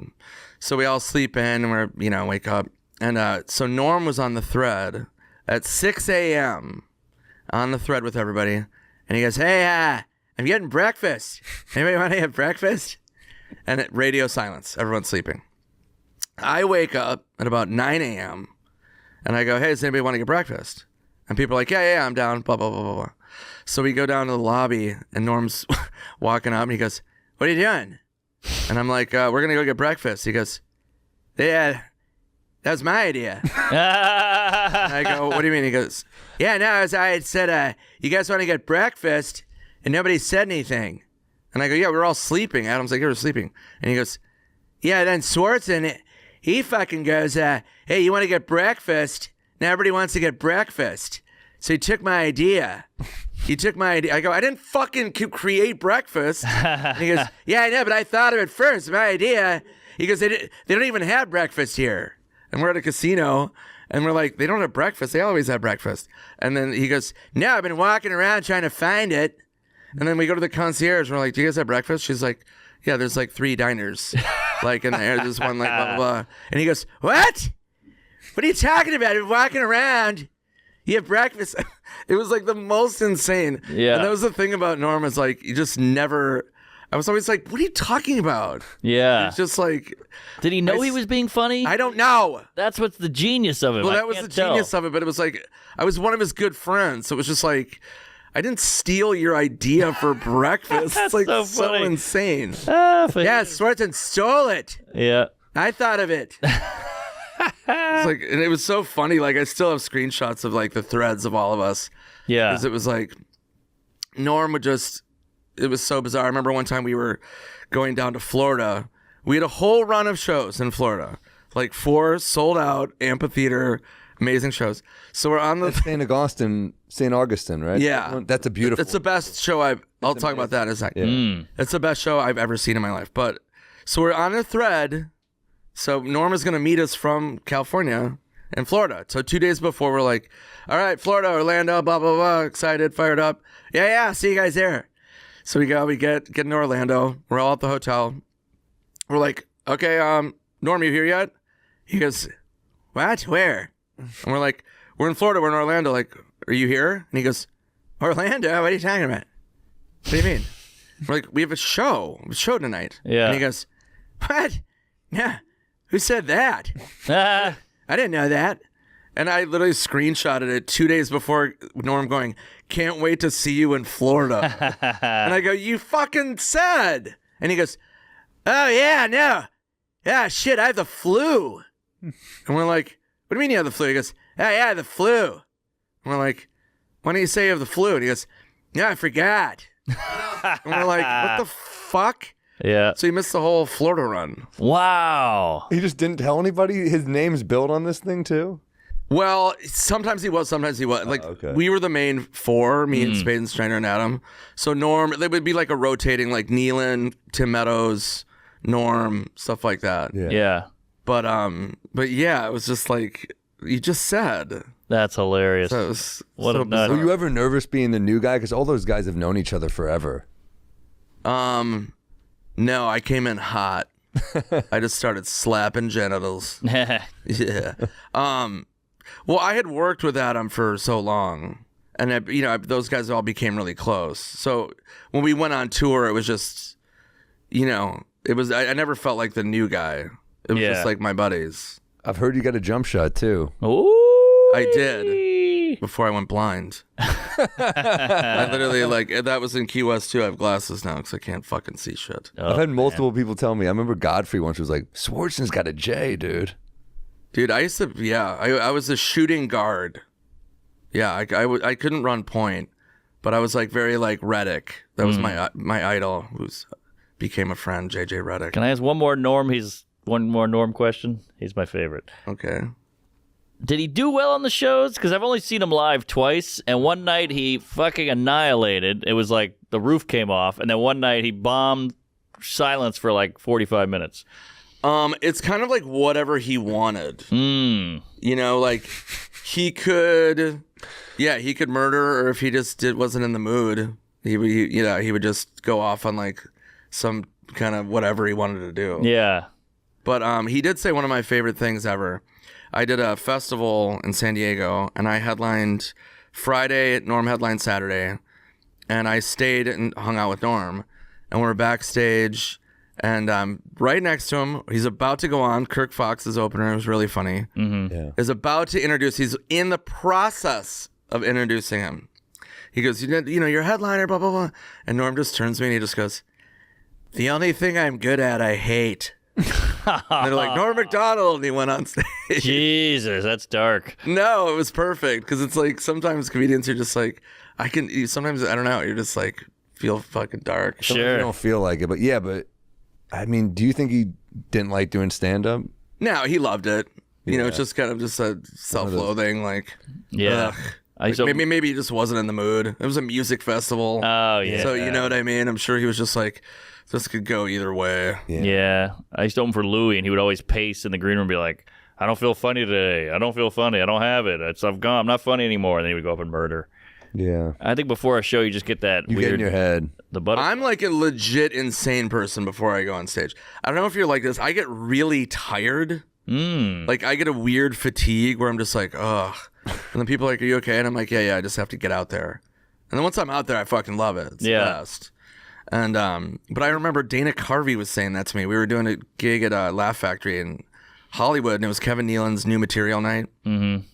And I'm backstage with Dana, and Dana's like, I'm gonna bomb. I'm gonna tank. And I'm like, you're not.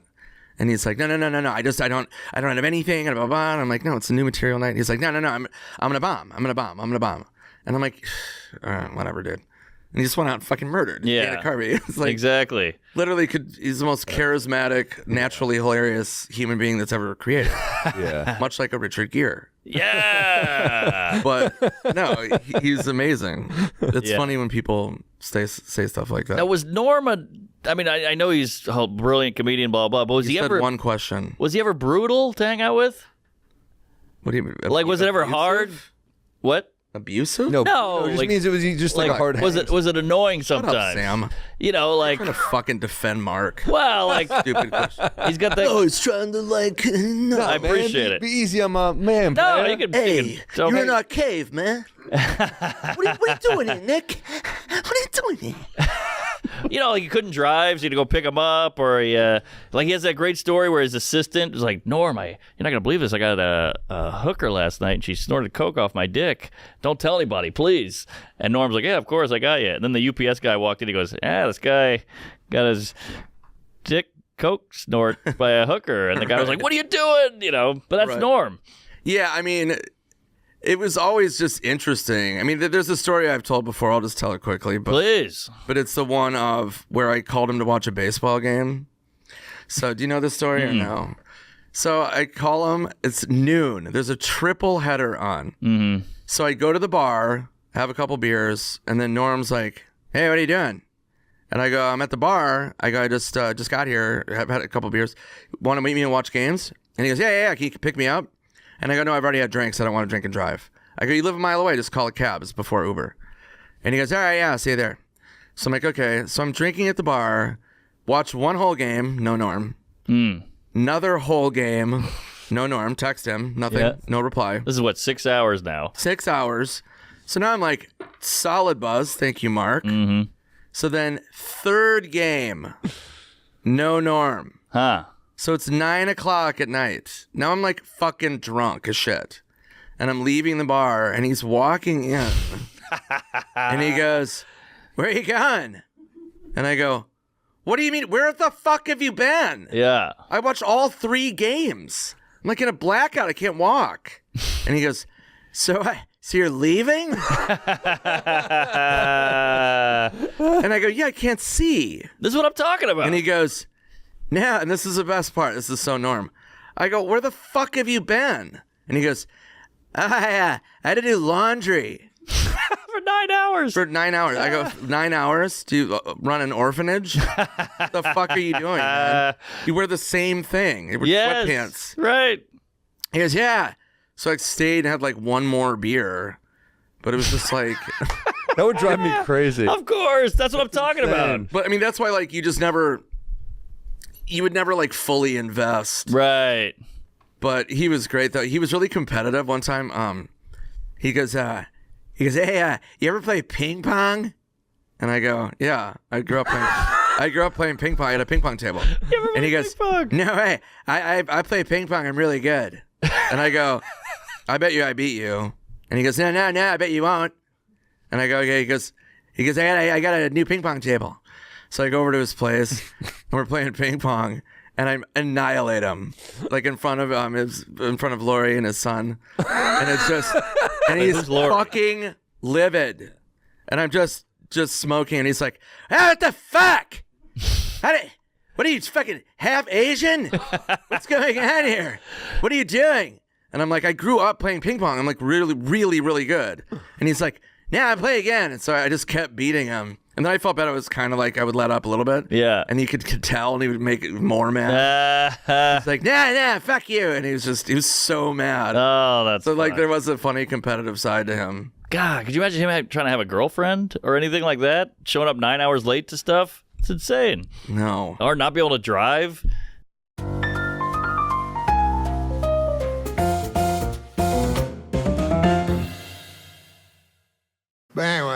I'm old now, you know.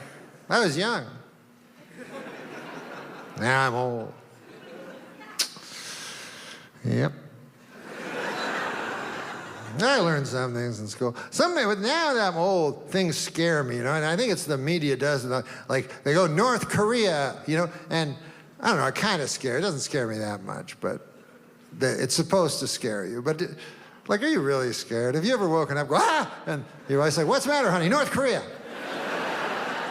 A little tiny country way the fuck over somewhere.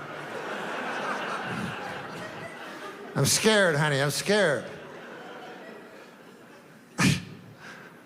I'll tell you, Iraq doesn't scare me, North Korea, none of those countries scare me. There's only one country, really, that scares me in the whole country, or in the whole, what do you call that's bigger than a country but less than a galaxy? Earth. The entire Earth, there's only one country that frightens me, and it's the country of Germany. I don't know if you guys are students of history or not, but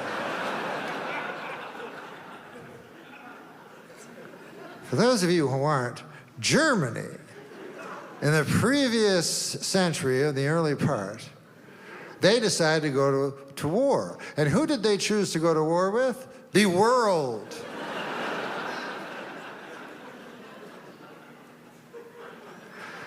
So you think that would last about 5 seconds and the world would fucking win and, you know, that'd be that.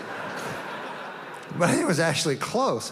And then, I don't know how that worked, but then 30 years pass and Germany decides to go to war again. And once again, they choose as their foe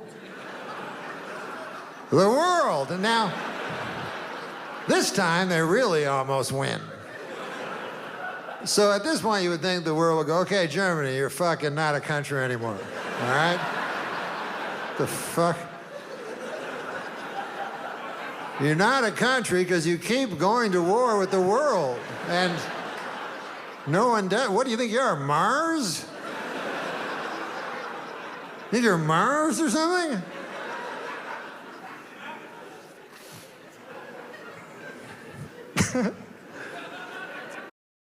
But, you know, you're supposed to crunch up cans, and I think it's a good thing. You know, you got the orange, and then the green, there's blue, and you crunch the cans, and you put that, and you should do that. I'm not doing it, but you guys should do it because it's important, you know? Hello, you are on Mutiny Radio. Hi. Did you just cough into the phone? What? Did you just cough? You're clearing your throat? Can I just what? Did you just clear your throat? Oh, yeah, I did. I'm sorry. Oh. But my phone might suck, too. I'm on, like, a cell phone. Oh, are you? Well, you have bad service? Are you with AT&T? I don't know what it is. No? No, I just signed up for the phone. Yeah, you shouldn't really. You don't want to promote them. Who knows, right? They could use you. BlackBerry. Does it sound like we can do this? Yeah. Can you hear me all right? I can hear you fine. I don't know what I sound like. You sound a little sick, actually. I am sick. How'd you know? Oh, you're a little nasally there. Well, I mean, I've heard your voice before, but... No, I got my eyes are crazy itchy, and I'm like phlegmy, and sorry about making a gross noise. I thought you were just like, hello, ha ha ha. I was like, wow, that's so nice. No, it sucks. Yeah, well, that's really gross. Are you sick or is it allergies? I hope it's allergies, because I got to go on the road for a long time, so I don't have to have a cold. But Yeah. I haven't had a cold in a long time, so I don't think so. Did it just start? I had, you know what, last week, like, my eyes were itchy, but I thought it was chlorine, because I was swimming all the time. Oh, nice. And then it could be a more... It could be what? I feel like I'm whining to you about my... You're complaining about your health? Yeah, it's like, why don't we let everyone know you're doing a show this weekend and come and catch a free disease? Norm MacDonald will be giving you his cold with every performance today.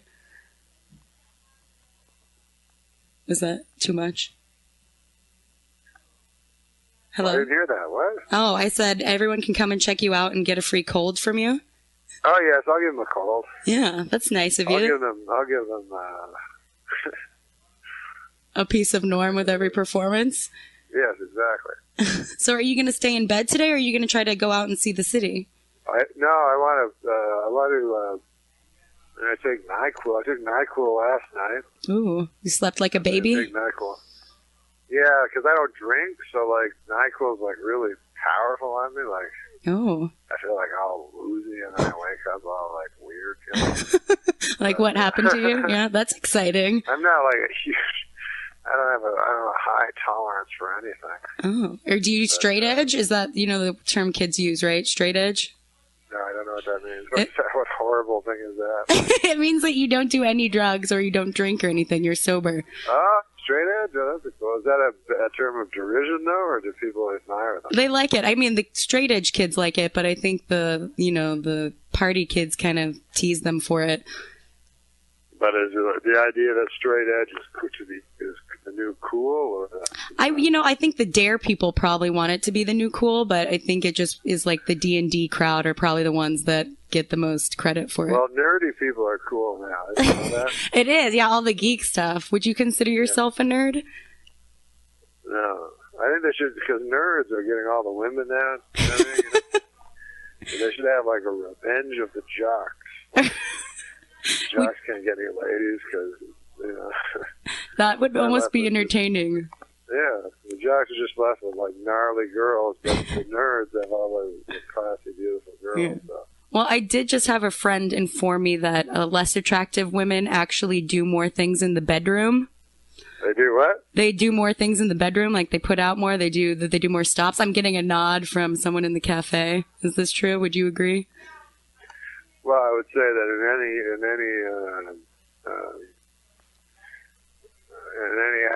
any human act, you're going to do as much as you need to do.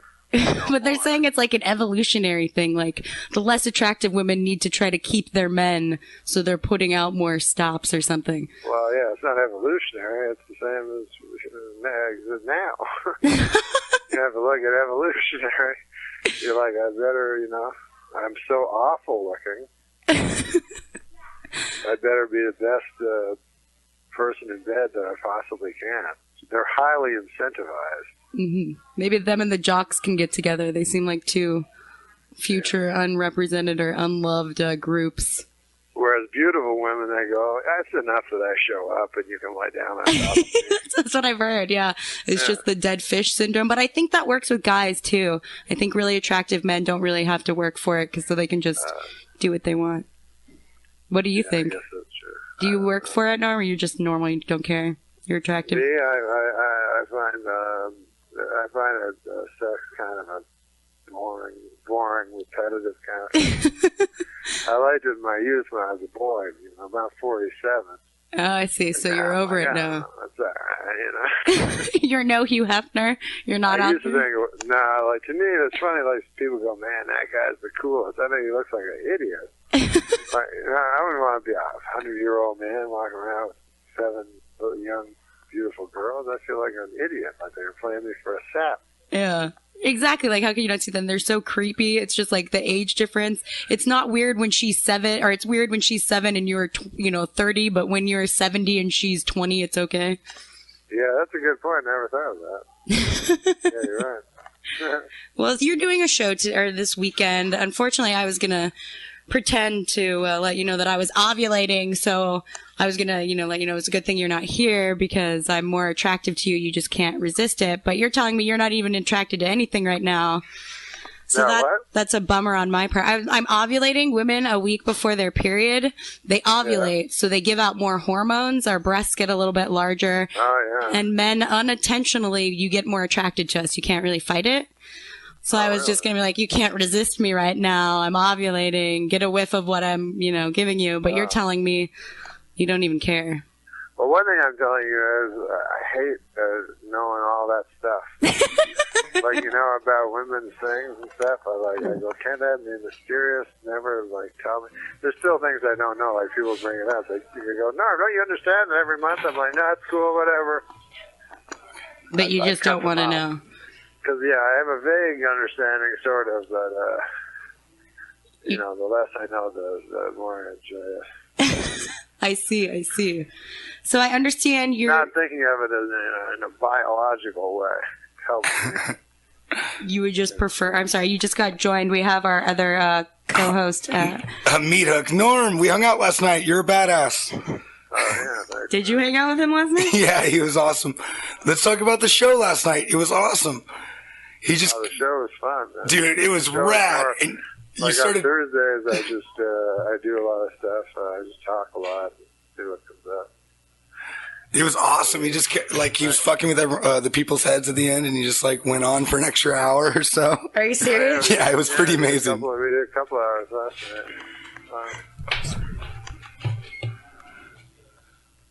I'm wandering around while I'm talking to you guys. Are you? Are you lost? Are you deranged? No, I'm lost. I'm not going to lie to you. Tell us where you are. We'll locate you. We'll find you.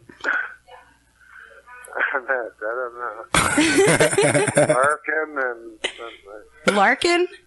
Just stay away from Market. You don't want to run into the homeless people. Stay away from Larkin? Fuck. How'd I do this? Go towards the water. On my cell phone.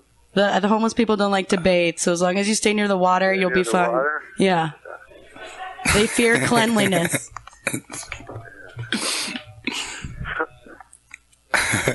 So, all right, I said, all right, Norm, you're doing this tour. How long are you doing this tour for? I don't know. It's like every week. Until you drop dead of this disease, or until you are you working on something else? I saw something you might be hosting the poker show. The what show? Poker?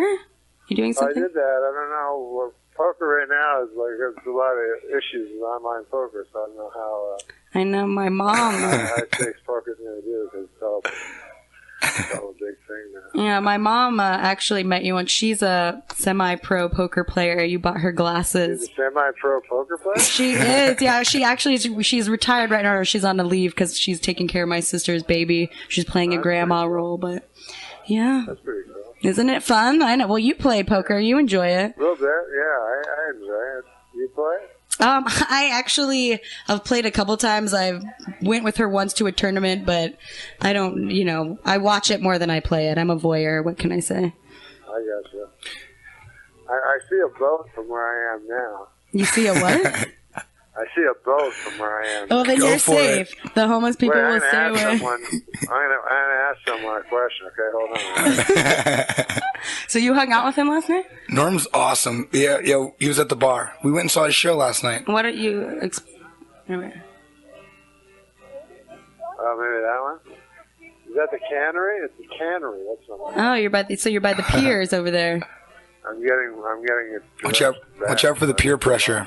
So I don't get lost in the middle of the Bay Area. Yeah. If you want to see some local... I know I'm in the area, but there's a bay because there's a bay here. It's a bay there. You're right. If you can see the Golden Gate Bridge, it is the most popular bridge for people to commit suicide. Where's the Golden Gate Bridge? Oh, yeah, there it is. The red thing? Beautiful. It's red. Yeah. You like the red thing? Why do you call it the red thing? The red thing, yeah. Is there a debate between those two finalists? And you're sticking with the red thing? Hey, I told you I'm ovulating. I know that's too much information, but the red thing. Yeah. That's what it all goes. I know very little. I just let you know.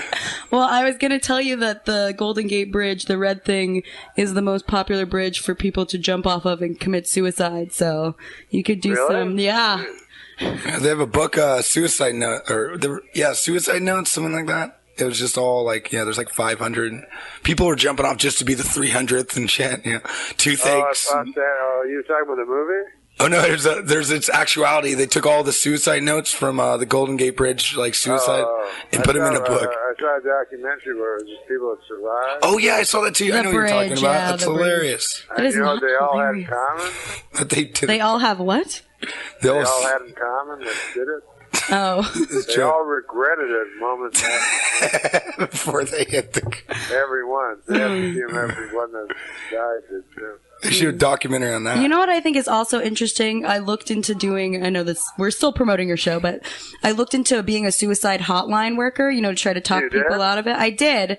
And they don't pay you to do this. It's completely volunteer based. And you have to pay $50 or something like that to take a course. So for you to be in a position to save someone's life, they don't want to pay you, and you need to sign a contract, and you have to pay to do this. Yeah, it's crazy. It's pretty ridiculous in my opinion. So, what are you When is that show I'm doing anyway? Well, we're giving away tickets to your show on You're Sunday. giving away tickets to the show? We are, yes, this Sunday. It's going to be out of control. You did a good job last night. I guess you went over the time. It was pretty rough. 2 hours last night. How did it feel? How was the crowd? It's so hot out here. I'm in downtown San Francisco.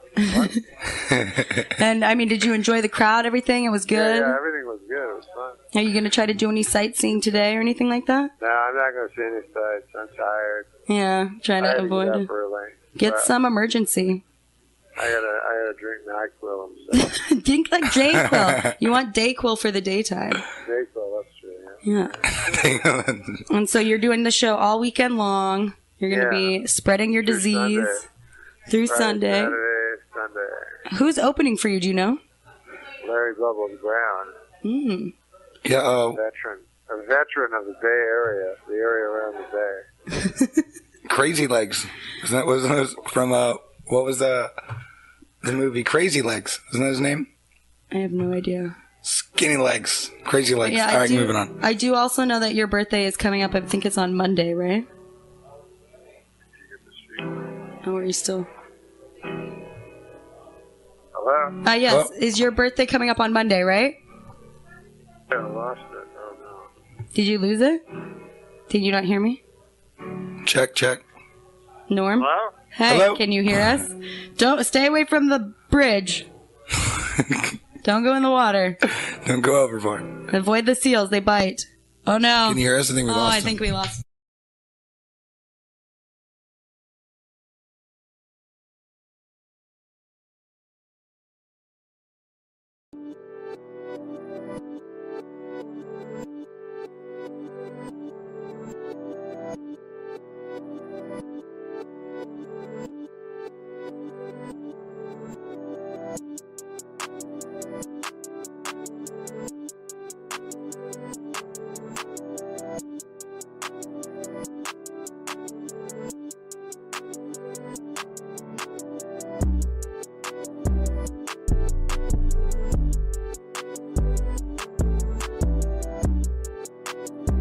The Dalai Lama said that killing in the name of religion is unthinkable. Hey, thanks, Dalai Lama. I'm sure everybody will fucking listen to you. No one listens to the Dalai Lama. No one. This guy's a real jerk. Why did the moron throw the clock out the window? Why? Because it reminded him of Richard Clock, the man convicted of knife raping his wife. Good God Almighty. Jesus. Used to be all right. I'm sorry, I didn't know that one was coming. This guy's a real jerk. I would guess that one of the good things about this, you had some time off. Have you taken some vacation? Have you gone anywhere, traveled? Yeah. I went. I wanted to get away from all the showbiz, crazy showbiz. Yeah. So I decided I'd go on a vacation, you know. Great. And I don't like to go to hotels because all my years of doing my nightclub act, I don't like hotels. Yeah. So I decide I'll go, you know, my buddy tells me, he goes, hey, you should go to one of them bed and breakfasts. You ever hear tell of them? Yeah, sure. Yeah. The idea is you go there, it's a guy's house, and you live in his room, and then he makes you some breakfast. Right. Very Yeah. It's a thumbnail, you Yeah, know. that's it, sure. So I looked one up on the internet there, and I found one. I went to Vancouver Island, Victoria, which is beautiful. Wow. Oh, my Yeah. God. It's God's little country. And so I go there, and I look up my place where I'm supposed to go. I have it on a little piece of paper. And I knock on the door, right? And there's no answer. So I knock again, and there's still no answer.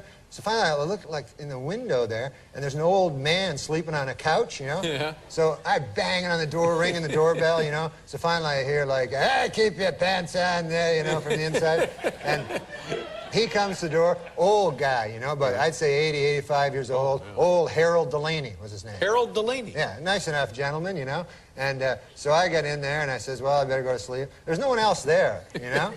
Like, I thought it'd be like a whole bunch of people in different rooms, you know? Yeah. And it was just me. Yeah. So I go up, and I go to sleep, and I'm ready to go to sleep, and a knock comes on the door, right?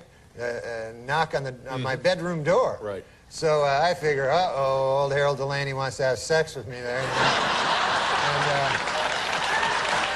And That's the first thought that went through your mind, huh? Well, I'm a young fella.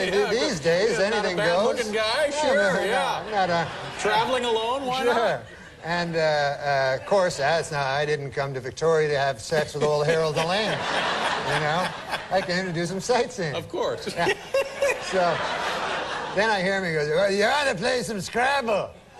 Oh, Scrabble. Yeah, so I say, okay, that's good. Sure. I'll play some Scrabble. So I go down, and he pulls out this old Scrabble game there, and we start to play, you know, and I like Scrabble, you know. So I get the first turn, you know, because I picked the lower letter, and so I get the first turn. So I make rabbit, you know. Pretty good. It's a good word. And then I do it pretty quick. I take like a couple of minutes. And then old Harold Delaney, he takes like a half hour to like get his word.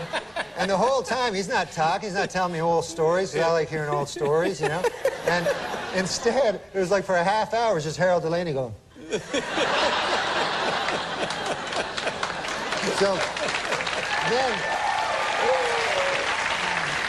So then after a half an hour of that, you know, I'm just sitting there, he comes up with his word, it's hat. That's his word, yeah, hat. So he puts it, and he takes the word hat, and then he puts it like way in the corner on that triple letter score. Right. The triple word, the red one right. that you want to get to. Yeah, sure. But you can't just put it there. No, it's got to have some relation to rabbit. Yeah. Yeah. You got to move up there, you know, and finally get to there. But instead, he just puts it right there. Oh, no. So I go, all right, you know. And so then it's my turn, you know, I do something, and quickly, and then again, the same thing, like, you know, and then time going by, and then every word, and I was coming up with good words, you know, I had sleigh, you know, a sleigh ride, and avocado. Whoa. It was a 7-letter word. Yep. You get 50 extra points. I'm still way behind him. He's just freelancing the board. Yeah. Yes. And so finally I decided I'm gonna I gotta say something, you know? So and all his words were like cup and hat, and I think it was just like things he'd see around the room, you know? And so I'm playing excellently. I should be in the lead, but instead I'm like 1,000 points behind. And finally, like, I gotta say something, you know? So he puts boot, you know, on this triple, and it really annoyed me because I was building towards the triple letter, and he just puts boot, and so I said, finally, I gotta say something here, and I go, hey, old Harold Delaney there, I don't know, you can't put boot there, and then he goes, you never heard tell of a boot? So I go, no, I know what a boot is. I'm just saying. He goes, if a fella goes out there, has to wear a boot. So I go, no, I know I made avocado. I know a boot. You know? And it just took him forever. And also I noticed a weird thing. There were no blanks. You know how you have the blanks in the game, and it's always good to use any letter, right? Yeah. I realized there's no blanks in this game, and I figured old Harold Delaney must have, when he got the game, figured, what the hell is that, you know, and thrown it away. Can't use it. Yeah. Now, how was the breakfast? Did you have the breakfast? There was no breakfast. I got up the next day. I was so hungry from playing Scrabble all night. So he says, hey, Harold, how you doing there?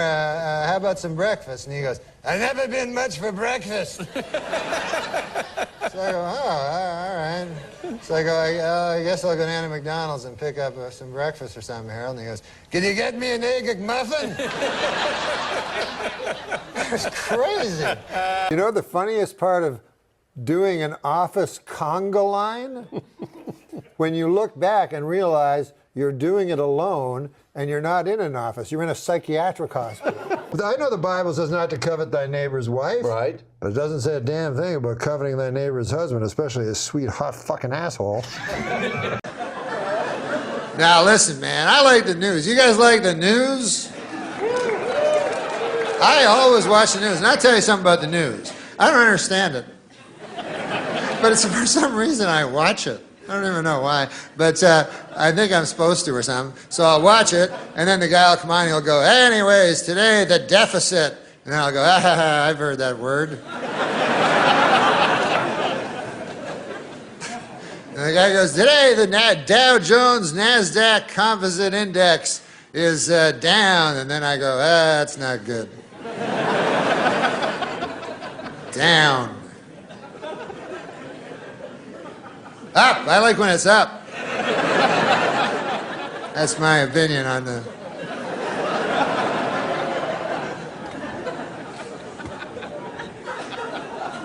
Seems like there's too much news, like, because now they have 24-hour news. Now, when I was a young boy, the news was half a hour. That was the whole news, And a guy would come on and he'd have a tie, and shit, and he would say the news. And it was a half a hour long. Now, it's 24 hours long.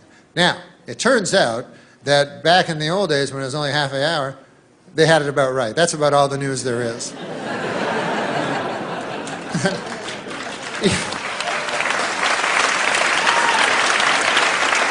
Even then, there'd always be like a story, some fucking story at the end about a caribou or some horse shit. So there wasn't even enough to fill the half an hour. But 24 hours, way too long. So they have to keep repeating stories all the time and everything, and they'll make up stories, They do that a lot, make up things that aren't really news stories, but they have to, fill the 24 hours, And the one I noticed that they make up a lot, this is the latest one I've seen. I see this all the time on the news. The newsman will come on, he'll go, good evening, everybody. This is the newsman. Whatever he says, he's not going to say that. And then he goes, our top story tonight, a lady has vanished. That's the story. And then he goes, let's go outside where there's another guy. So then they cut to outside. And then there's a guy outside, and he's like, hey, listen, how's it going inside? We're outside, and we found out about this lady that vanished. Her name was Janice, and they found her car here in the Taco Bell parking lot. And don't worry about the car, it's fine. But can't find hiding her hair of the lady. Well, back to you. So then you're watching, you go, well, I don't give a fuck on account I never knew Janice in the first place. Matter of fact, I'm kind of happy it's Janice and not somebody I know. But then what they do is they start telling you about Janice, And they go, hey, we found out some cool things about Janice. And you're like, no, that's cool. I don't want to hear it. They go, no, you want to hear it. They can't help themselves. So they go, let's go back to Bill. He's still outside. And how's it going, Bill? And Bill's like, it's all right. It's no inside, but it's cool. And anyways, we found out about Janice. Turns out she's a good lady. And we found some friends of hers, and here they are. And then sure enough, they show a lady, and it says, friend of Janice. And she says, I'll tell you something about Janice. You want to hear about Janice? Janice is the type of lady that you could always turn to. You ever want to turn to somebody? Like if you got a problem or something, and you feel like you want to turn? Ever do that? Or maybe your neck just hurts and you want to anyways. The point of it is that once you swiveled your head over this way, the person you'd most want to see in your eye line would be Janice. And then they have another friend of Janice that wasn't the first one. And she'll go, I'll tell you, Janice, oh my God. She was the type of lady that she could walk into a room and light up the whole room, And she didn't have a fucking light or nothing like that. She would just somehow, through sheer tyranny of will, she could somehow illuminate a room. I don't know. And that would be Janice's third friend lady that's not one of the earlier two. And then she goes, I'll tell you about Janice. Is that who you're asking me about, Janice? Janice was the type of lady that you could be talking to your best friend in the whole world, and then Janice come in and you go, fuck you, I'm talking to Janice. Because Janice is better than you. Come on, let's face it. She's better than all of us. So anyways, then you're at home, and you start liking Janice, you know what I mean? You start getting invested in her. You go, God damn, that Janice is a cool lady. I would like to meet her one day. That would be a lot of... Fuck, I forgot she vanished. Just my luck.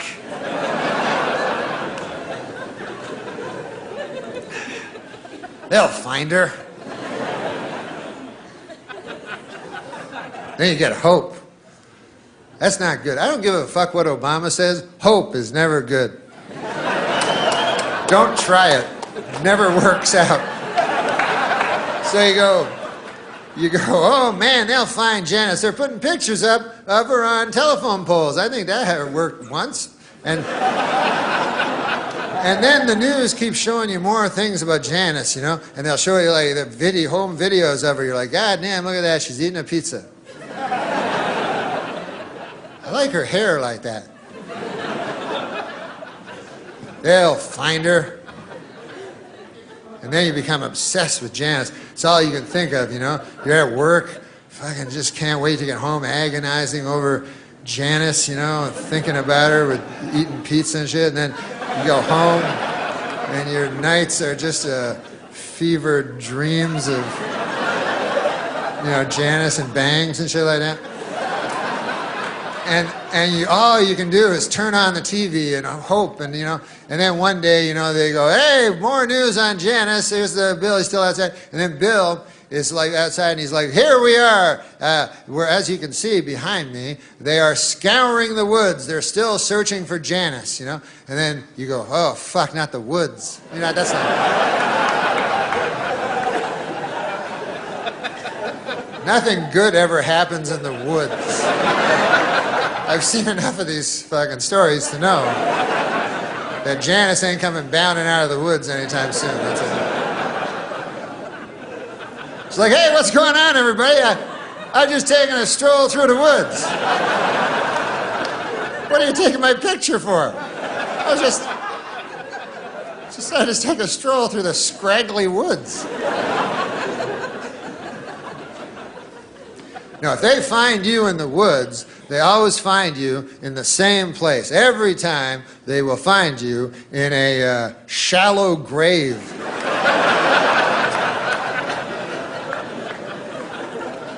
I don't know why they don't just look there in the first place. If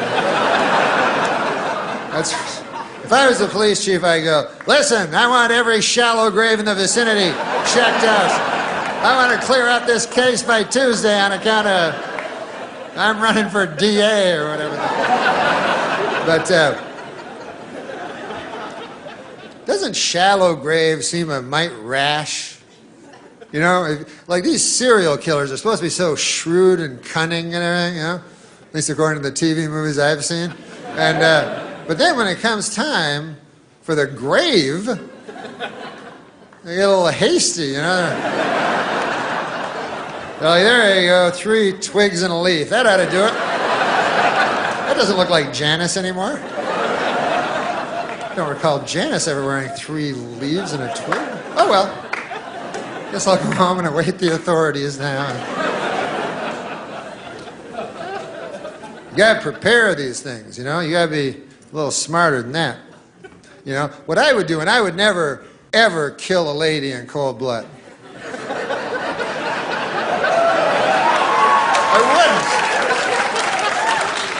I know I say that now. I don't really know. I can't predict the future, but I don't believe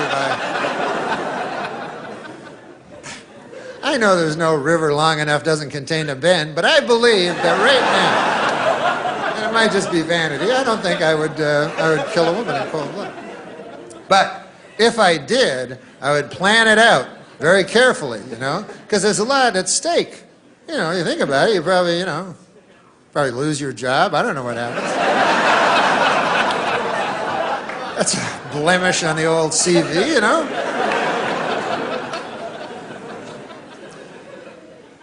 Even in today's enlightened society, there remains a stigma to being a psychosexual sadist. But what I would do is I would look at the lady, I would select a lady, and then I would follow her habits. You understand what I'm saying? Like I would watch her very carefully, you know? And I go, hey, I notice that every day she goes to that cheese sandwich shop, and then she comes out with a little paper bag. I'll bet you anything there's a cheese sandwiches in there. You know? So then I'd keep that in my head, you understand?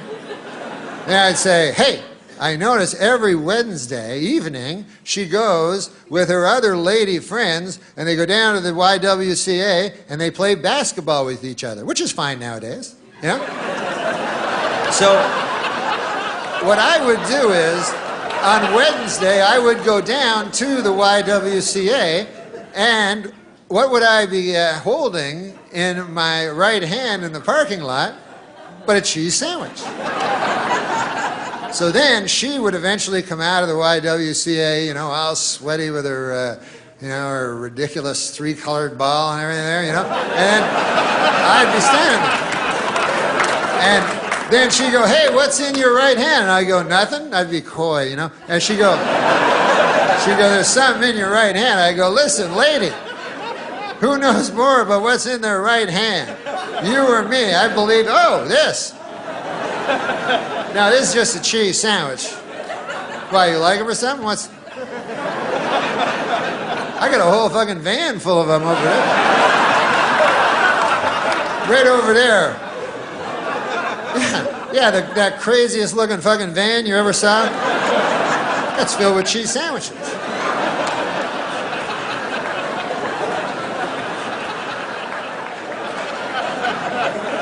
You don't have to have cheese sandwiches in the van, by the way. If you're,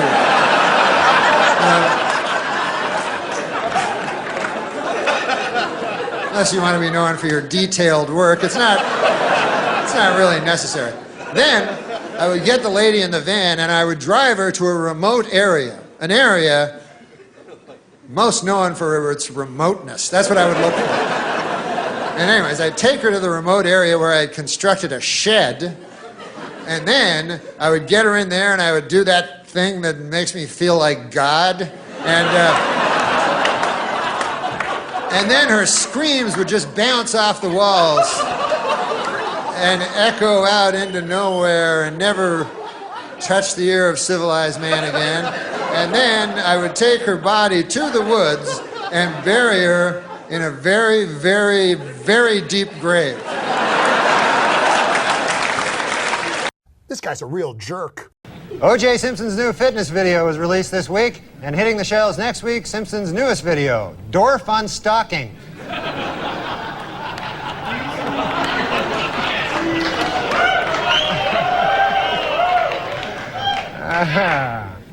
The crowd is torn.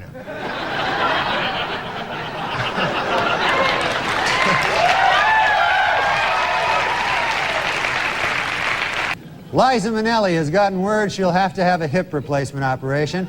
This marks the first time in 15 years that the name Liza Minnelli and the word hip have been used in the same sentence.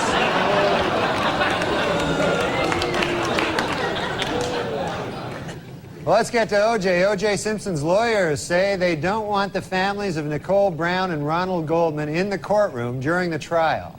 They're afraid the presence of the family members will just remind O.J. of how much more killing he still has to do.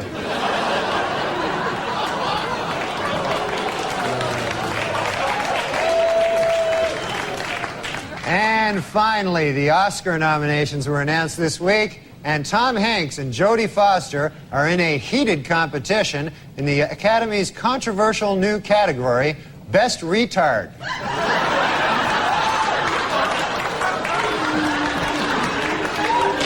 To illustrate the point that their client is running out of money to defend himself, O.J. Simpson's lawyer said this week that if he had to do it over again, after killing his victims, O.J. would now rob them as well. That one you find troubling? We went. New medical research shows that men and women have different food cravings. Men preferring meat and women preferring sweets. Scientists trace this back to caveman days, when men had to go out and hunt for food while women sat on their fat asses eating chocolates.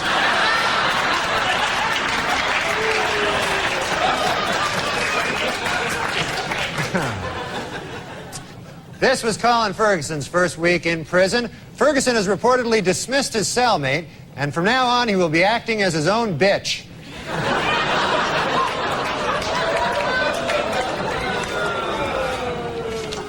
And finally, due to a change in policy, Amtrak employees will no longer be able to kick homeless people out of Penn Station based on the way they look.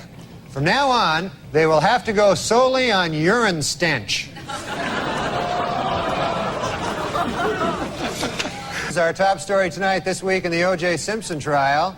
After grisly photos of the murdered Nicole Brown Simpson were shown in court, O.J. turned his head away and wept. It was at that moment that he realized he would never be able to kill her again.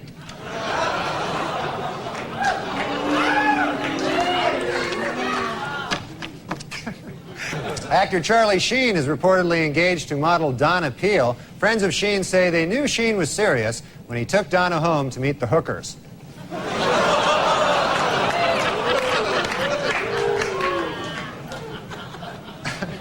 Meanwhile, Washington, D.C. Mayor Marion Barry attended the march and called it a beautiful display of unity and solidarity among African Americans. His only complaint, the complete absence of crack.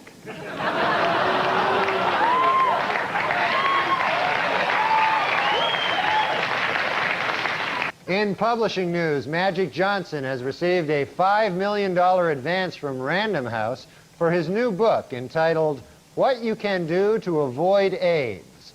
Chapter 1, Don't Have Sex with Me.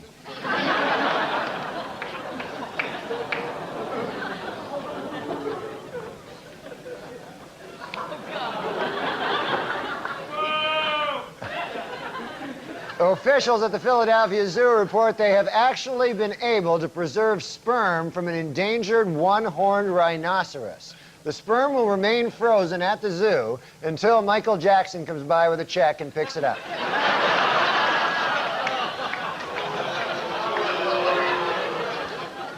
"47-year-old Adrienne Brown, wife of soul legend James Brown, died suddenly last week. Most shocking of all, she was not killed by James Brown.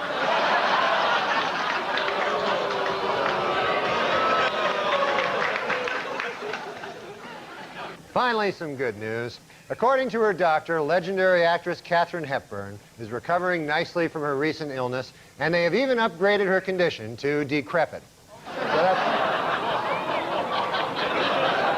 that's a nice... That's nice. Well, you don't like her? You don't like Katharine Hepburn, for God's sake? As Baltimore and Cleveland met this week in divisional playoff action, the big story in baseball continues to be Orioles second baseman Roberto Alomar. Under a dark cloud. Yes, none of us like him.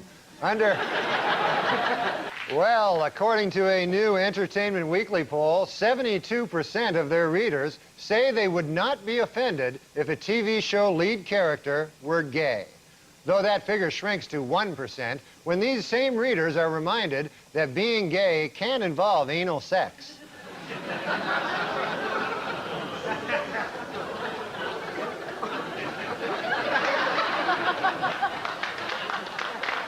This weekend, veteran news anchorman David Brinkley apologized to Bill Clinton for an election night commentary in which he called the president, quote, boring and uncreative. Admitted Brinkley, there was certainly nothing uncreative about the way you moved Vince Foster's body. President's a murderer. You didn't know that? O.J. Simpson was in a different courtroom this week, attempting to regain custody of his 2 children. In order to prove to the court how much he loves his kids, O.J. pointed out, quote, hey, they're still alive, aren't they?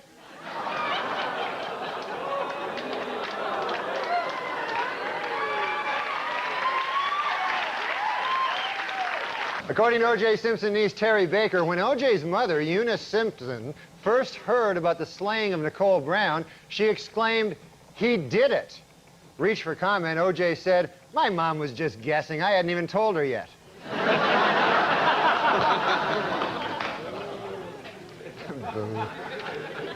In South Dakota, inmates at the state penitentiary say that a new policy which allows officials to read their mail is an example of the routine violations of individual rights in prison. A better example would be the daily anal rapes, but I guess they want to start off small and then work up to the daily anal rapes. You know, they'll start off with the reading their mail, you know. Yesterday, the House Budget Committee approved an outline of the deal between President Clinton and congressional leaders to balance the budget. But both sides caution it is not set in stone. In order to become official, of course, it must still be approved by this Chinese guy here. He's got a... Boo, what the hell? Safer drivers, men or women? Well, according to a new survey, 55% of adults feel that women are most responsible for minor fender benders, while 78% blame men for most fatal crashes. Please note that the percentages in these pie graphs do not add up to 100% because the math was done by a woman.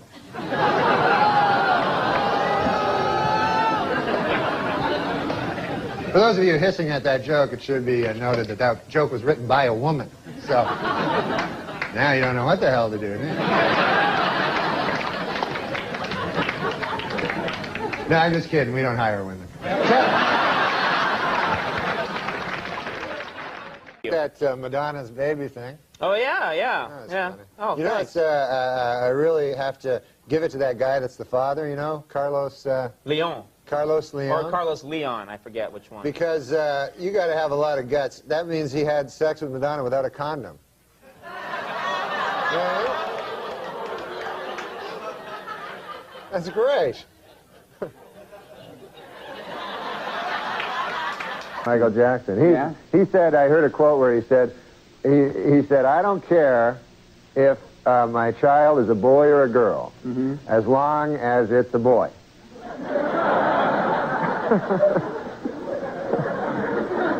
He's going to name it. He said he doesn't know what he's going to name it. He said he thinks if it's a girl, he's going to name it Sharon. Really? Yeah. And if it's a boy, he's going to have sex with it.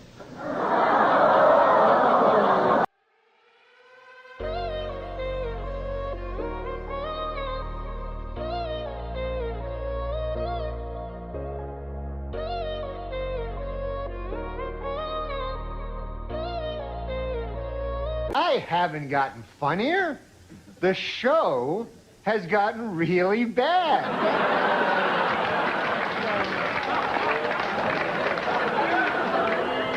So, yeah, I'm funny compared to, you know, well, you'll see later.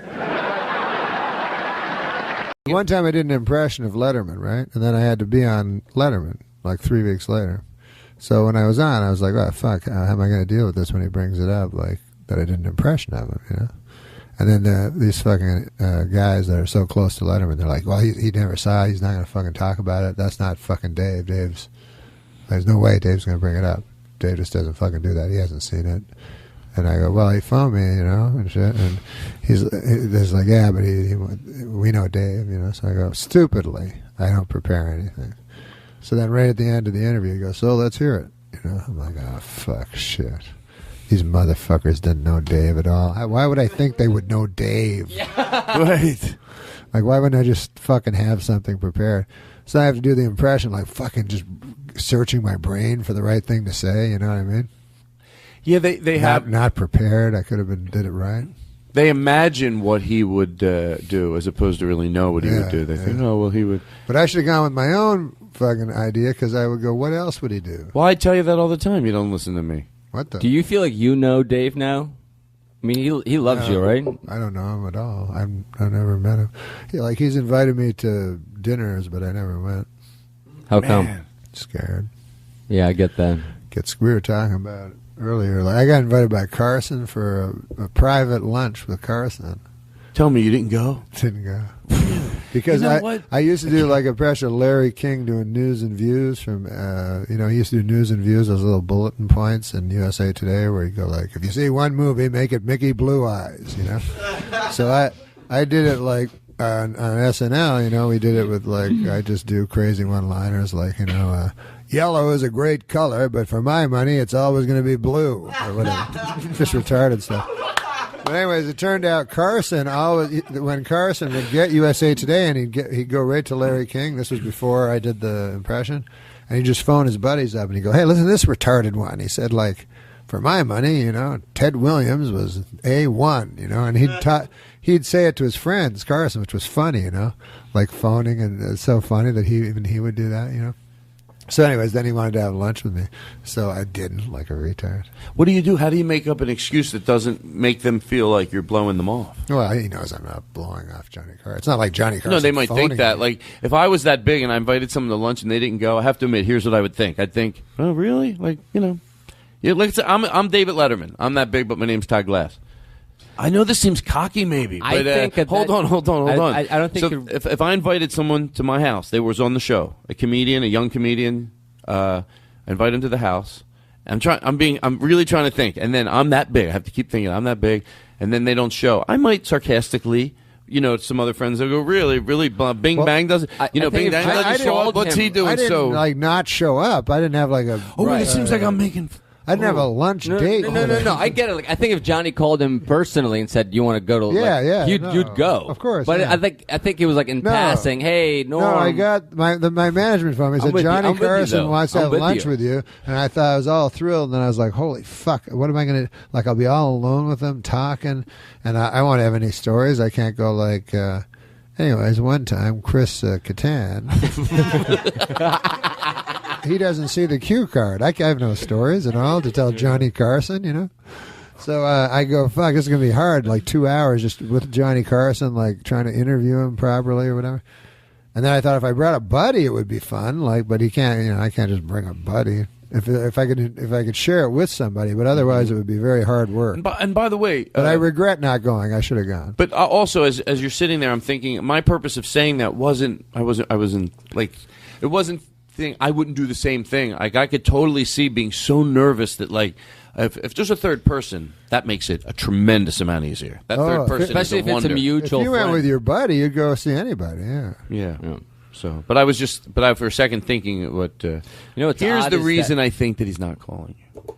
What's odd? It's odd to hear you say that you He's don't dead, by feel the like way. you know I'm kidding. Dave at all, because like every time you're on the show, it seems like he's like so excited to see you, and you guys have such great chemistry together. I could have sworn you guys were like hanging out.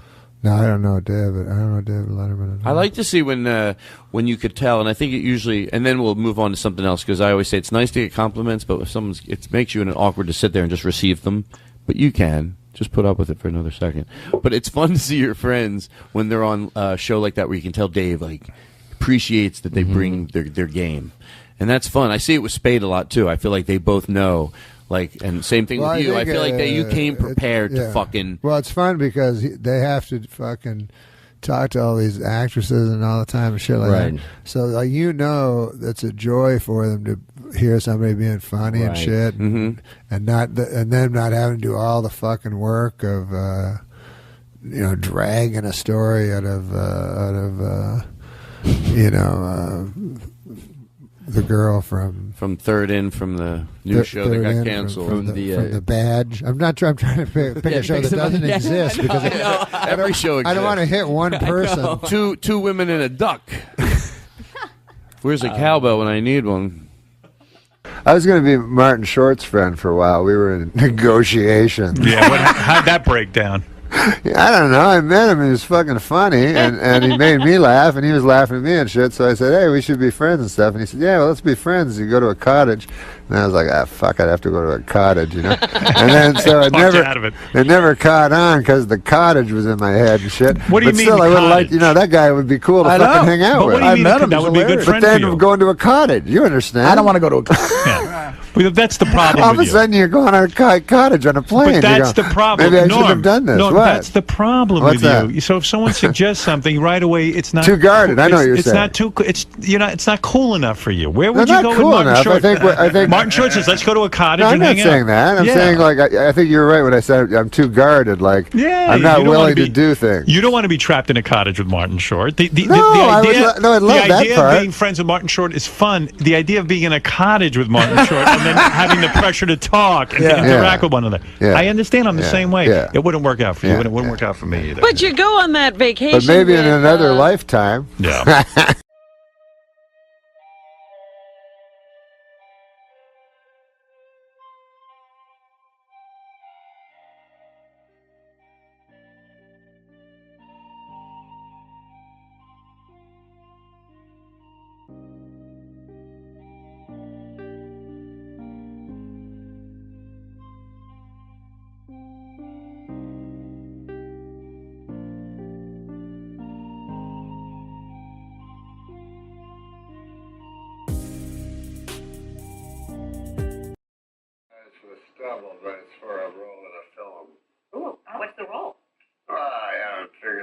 idea, but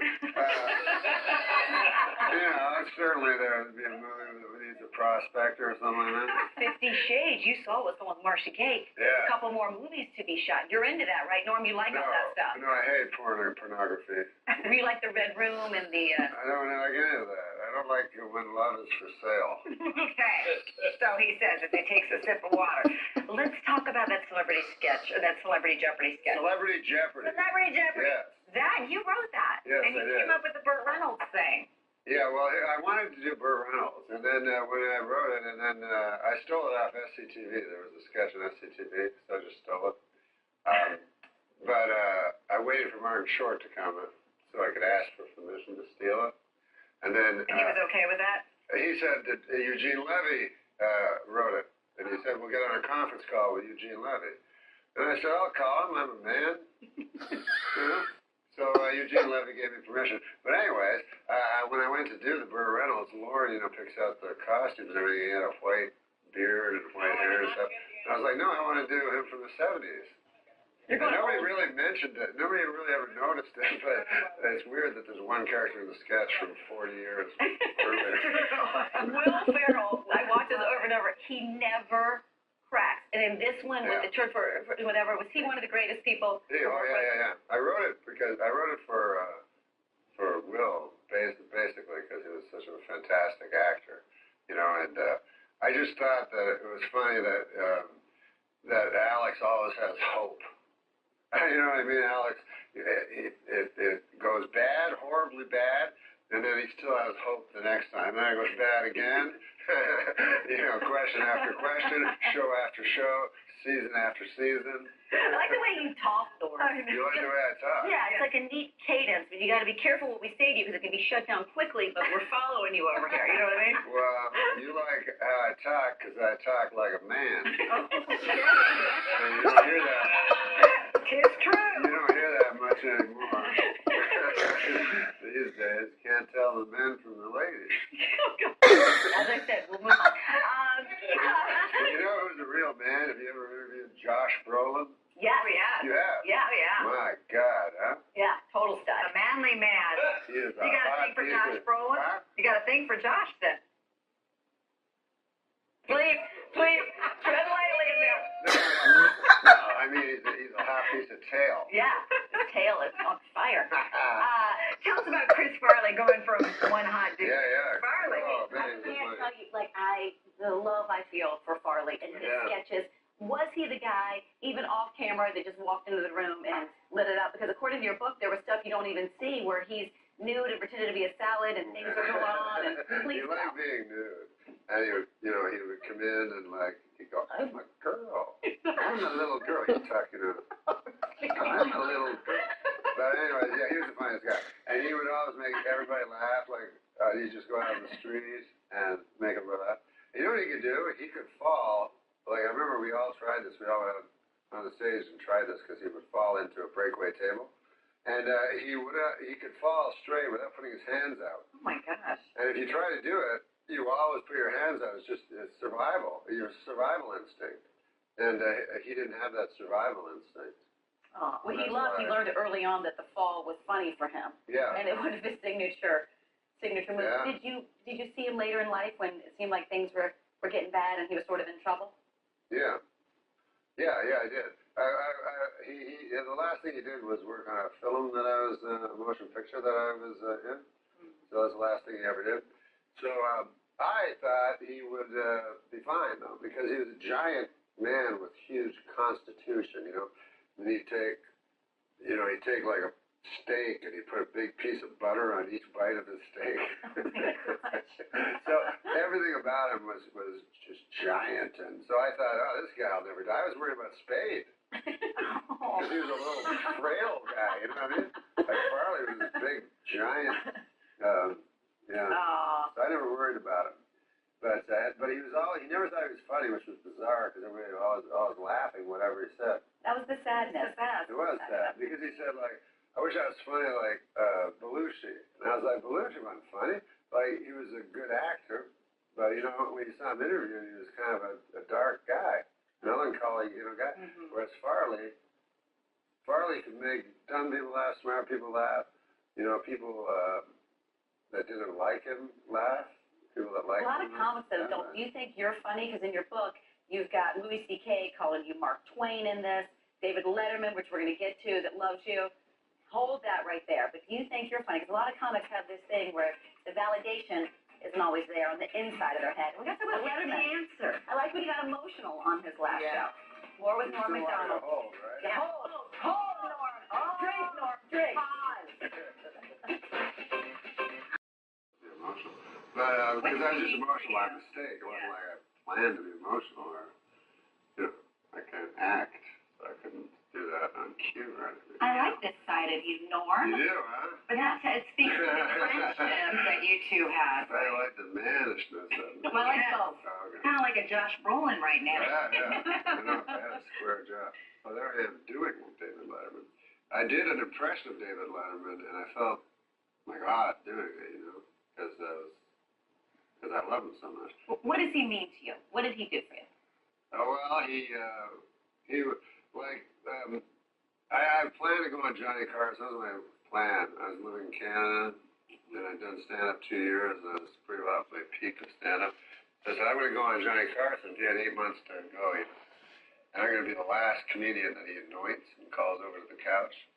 Anyway, the guy that picked the comics, he didn't want me to do it. So I ended up on Dave, but that was better because Johnny, I just took on faith that he was funny. I don't know. To me, he was just a corny old man. But Dave was my generation, He was my guy. But what clicked between the two of you? What was it? Oh, I don't know. He liked me for some reason. Mm-hmm. And, so I worshiped him. And then I was like, I don't know why he liked me. I get to say, What do you like think of him now, like as Santa Claus, Letterman? Oh, There he is. no, I think that's really cool. But yeah, like I was saying, I'm sorry that they show those pictures because he did it to be anonymous, and now they show pictures, so everyone that sees a guy with a big white beard will know it's At Letterman. Christmas, it's like Letterman. Do you talk to him? Do you ever call him on the phone or no. talk about nothing? No. He doesn't seem like the type that would keep in touch. I don't know. I'm just judging, but like he's just sort of in his lane up there in Connecticut. Yeah, he lives, he has his ranch, and he's in New York City a lot. Mm-hmm. And I talked, There's a story maybe there. I spoke to him, but, We caught you. Gotcha. That was good. But, no, he's having a good time. He really likes being retired. He said it surprised him a lot. He thought he would not know But with the election, he's sitting at home. There's so much Yes. material. It writes itself. He has to miss No, it. he wishes that he would have been able to do Trump. Talking about the election and Trump, you were just on Fallon the other night. Yeah. Trump was there. Did you guys talk a little bit? Well, what happened was, first of all, I watched it. I thought it was fine. Then the next day they were like, Jimmy wasn't. It's Jimmy Fallon. Yeah. He's not going to ruin his chance to get to host Face the Nation. So no, I was second guest, and he was first guest. First time I was ever second guest. Really? And I didn't even really surprised. Like, oh, continue. But it was Donald Trump. So there's only a couple minutes between. Mm-hmm. So Donald Trump came out, and he was with the Secret Service guys. And I said, "Can I get a picture of Mr. Trump?" And so he's like, "Oh, yeah, I know you. I love you. Yeah, we'll get a picture." I knew him from before. He goes, "We'll get a picture. Just give me a minute." And then he turns around, he walks down the hall and gets in an elevator. You're still waiting. Yeah, I was like, You're like, best trick ever. I know, it was like a Buster Keaton movie. That's a good one. Fallon was on you at SNL. Was he the young guy when you were on there? And did you? No, he wasn't on with me.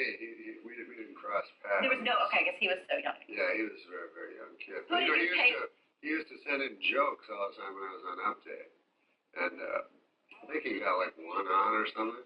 So he was the young, aspiring, always trying to get in there. trying to get in.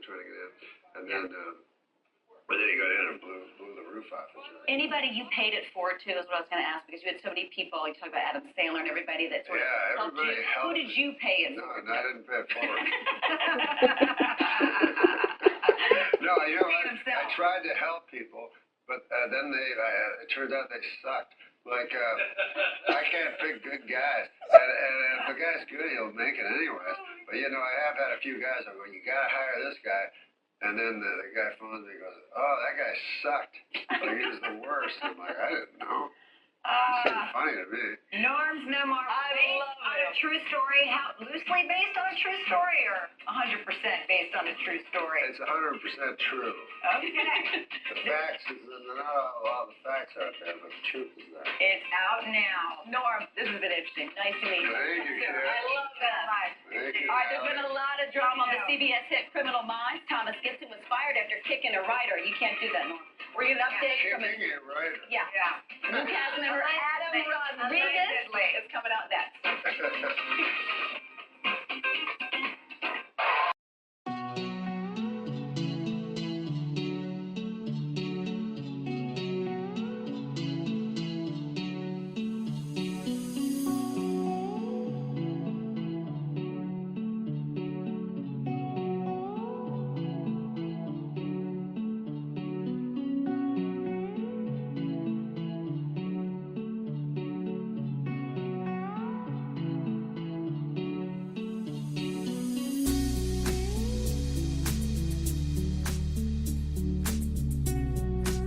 Please welcome Norm MacDonald.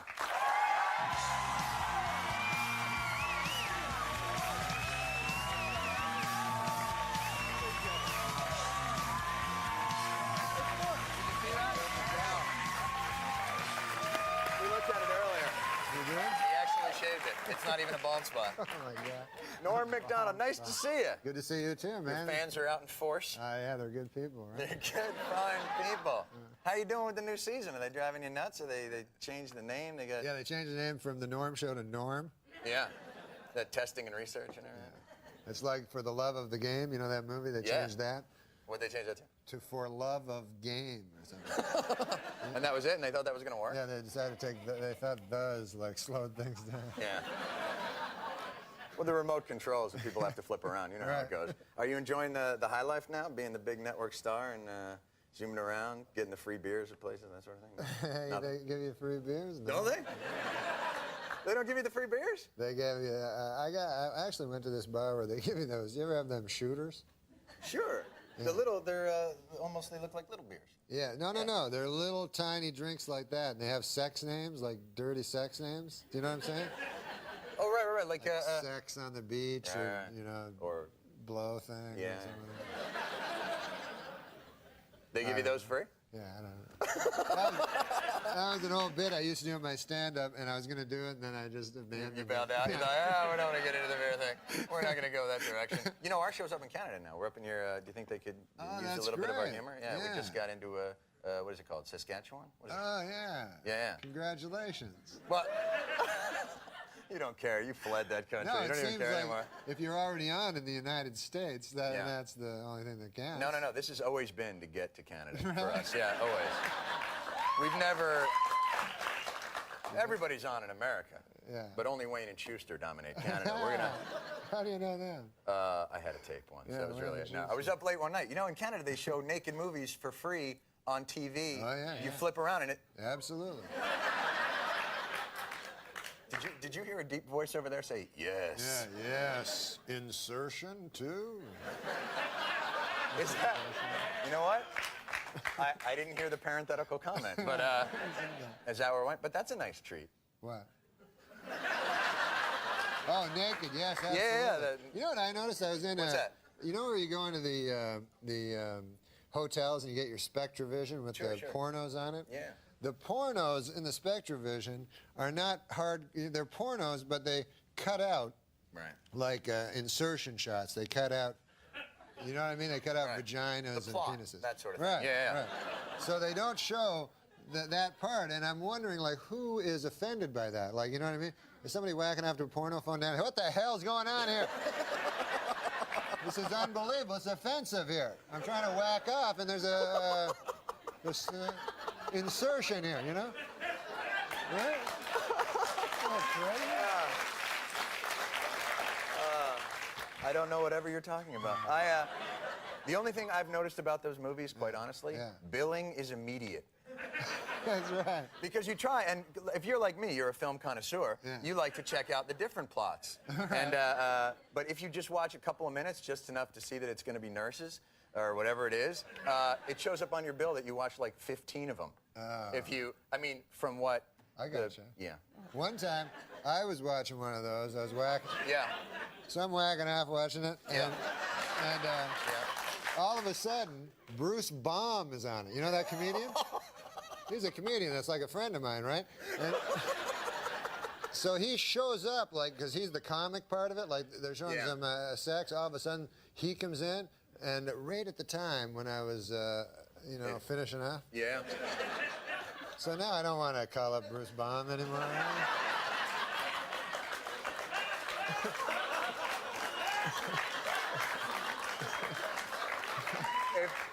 When this airs, we're going to make sure we get a picture of Bruce Baum, the Flash.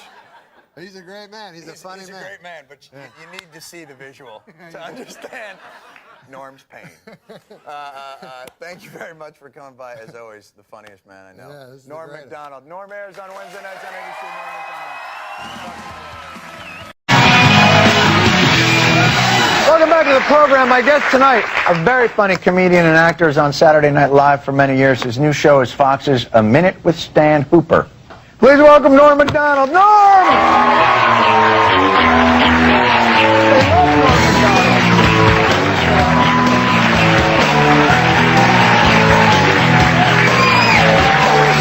Hello! Hey, Johnny. That clip didn't seem that entertaining. That's not the whole show, is it? That's the best part. You picked that out especially for I us? miss you, Johnny. I miss you. TV is better in my mind. Congratulations. Stop it. On TV your is better. Academy Award. Don't even talk about it. Just wait. Hey, you won an Emmy. Wait till the voices come out. We're going to be top notch. By the way, you are the first guest to sit in our new couch. Talk to me about. This is some couch, I'll tell you that, man. What do you think? I'd it.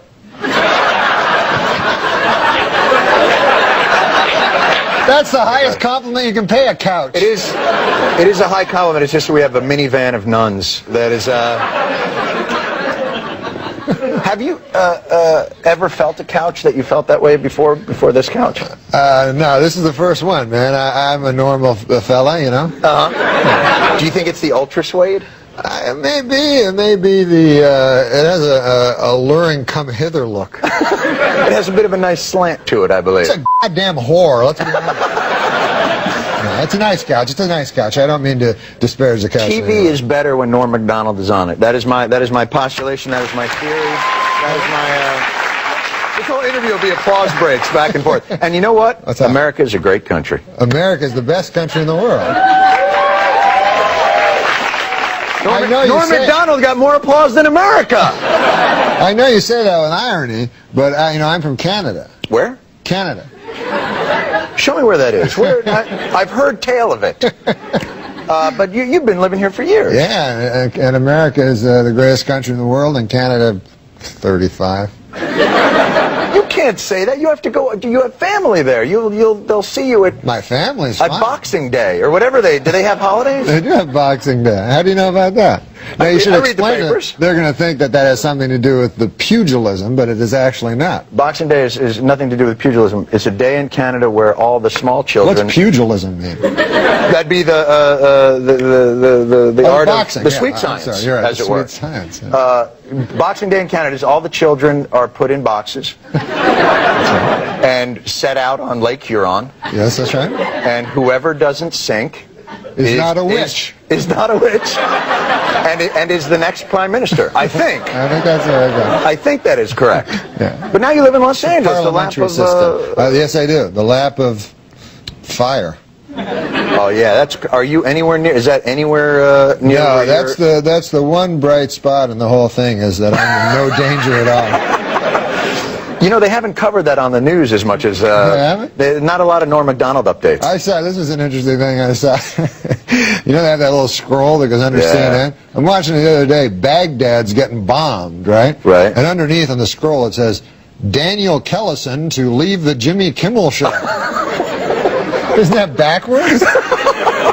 You think they should have been covering that in the regular news, and the little crawl should have been Baghdad is bombed. Exactly. Yeah. Because since that crawl, remember, just started September 11th. Right. We never had that. They didn't have the crawl before that, no. And now the crawl is because at that time there was so much information. You know, you'd be watching the thing, and then all of a sudden it'd say, "Watch out, duck!" and you go, "Ah!" It was immediate. Right, it was immediate. Yeah. Because there was so much information flowing, and now they just kept the crawl, and there's nothing to put on there. So you'll see things like,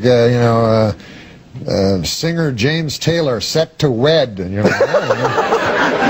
The favorite one that I've seen so far is, it said, it was another of those situations, they were announcing that Uday and Kusei had been killed in that giant raid, and underneath it said, Beyonce says she doesn't like the word bootylicious.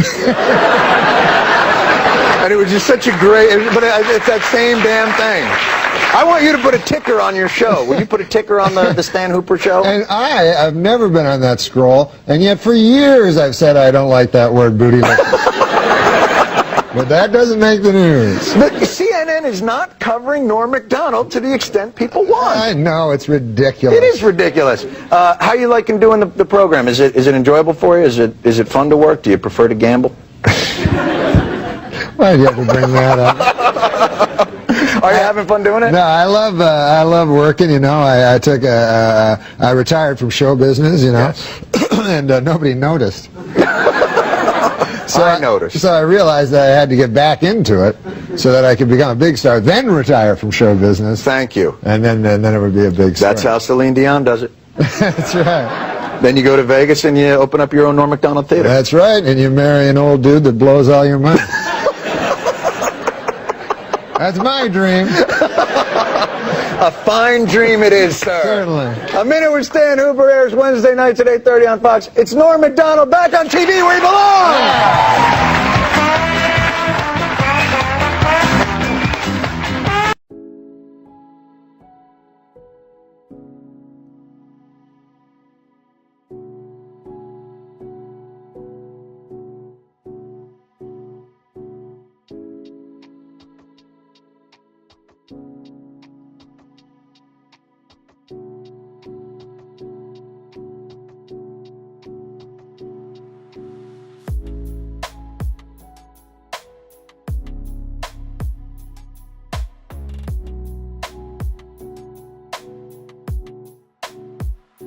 My guest tonight, one of my very favorite comedians. His new sketch comedy CD is called Norm Macdonald Ridiculous. Please welcome back to the program, Norm Macdonald. Norm!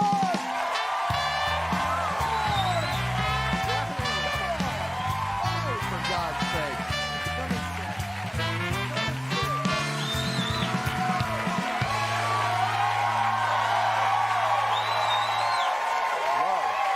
You feel the love? What a crowd, what a crowd. What? That's love. Yeah, pure. That's right. I wasn't saying it with any irony. No, I think it's a good crowd. Pure Norm Macdonald love. The CD is ridiculous, and this is a long-rumored project. Yeah, it took me a long time to do it because it takes me a long time to do anything. I wanted to do a thing because when I was a kid, I listened to Cheech and Chong all the time. And so I wanted to do an album. It's very explicit. It's not for kids, but it is for the kids. So it's like tobacco guys, you know what I mean? They got to aim for the kids. That's exactly right. I always felt sorry for those guys because it's like, who the hell are they going to get a 50-year-old guy to start smoking? They got me at 15. Me too. I was 13. I thought, if a camel can do it, who am I not to do it? Remember that Joe Camel? I always laugh because they were said, like, subliminally, it looks like a penis. You know what I mean? And when I looked at it, I couldn't even find a camel. It looks, you know what I mean? Subliminally, it was a camel. So did you think for a long time, why is that penis smoking? No, because I've seen smoking penises.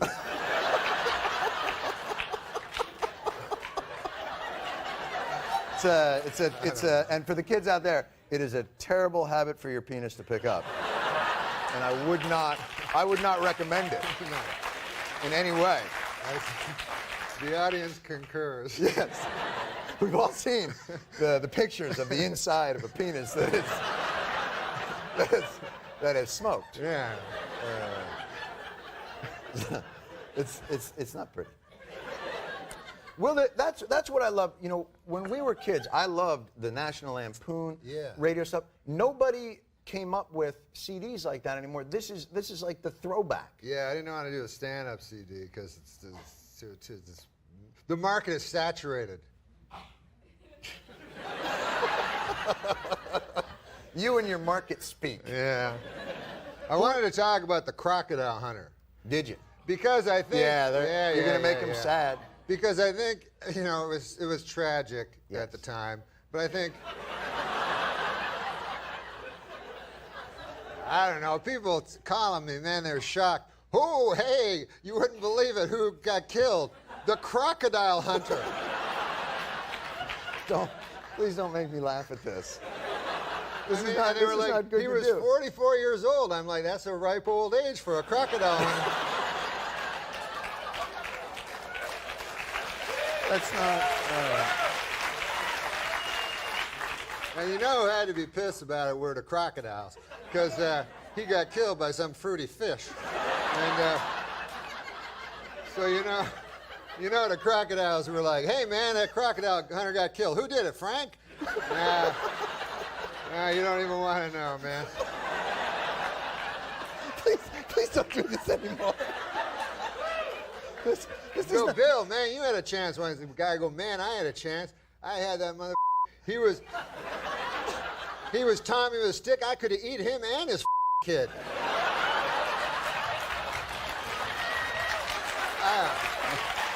I don't feel good about this. You remember I ever tell you that story, Bill? Yeah, only 1,000 times. That's for the kids. All right, Norm MacDonald, we're putting you in a new feature. There's a new feature on the program. Just unveiled it yesterday. You ready for it? Sure. It's a new thing called The Daily Show Seat of Heat. Roll the thing. You ready for it? You ready? Secretary of State Condoleezza Rice and Canadian Foreign Minister Peter MacKay. They met yesterday. Here's some of their repartee. I slept so well, you know, the air is so great. Terrific air to sleep in. She loves the cool Atlantic breezes here in Atlantic Canada. She left her window open last night. All right, here's my question to you, Norm MacDonald. Are they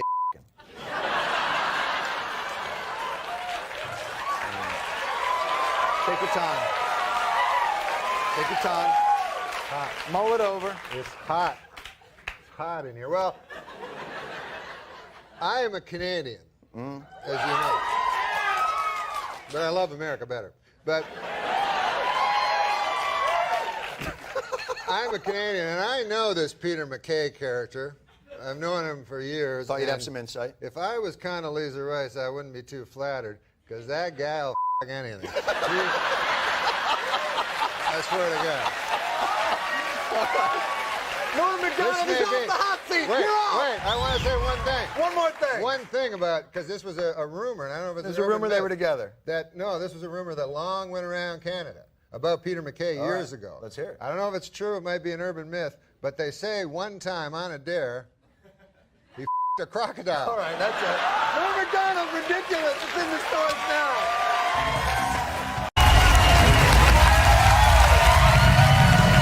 Welcome back. My guest tonight, one of our favorites, a very funny comedian. His upcoming show for Comedy Central is called Sports Show with Norm MacDonald. Please welcome back to the program, Norm MacDonald. Norm MacDonald! Come and sit down. That was the fastest walkout ever. That was speed. That was the fastest walkout I've ever had. Yeah, well, who wants to see people walking, man? We got to do jokes. We're the greatest crowd, man. They're the greatest crowd I've ever seen.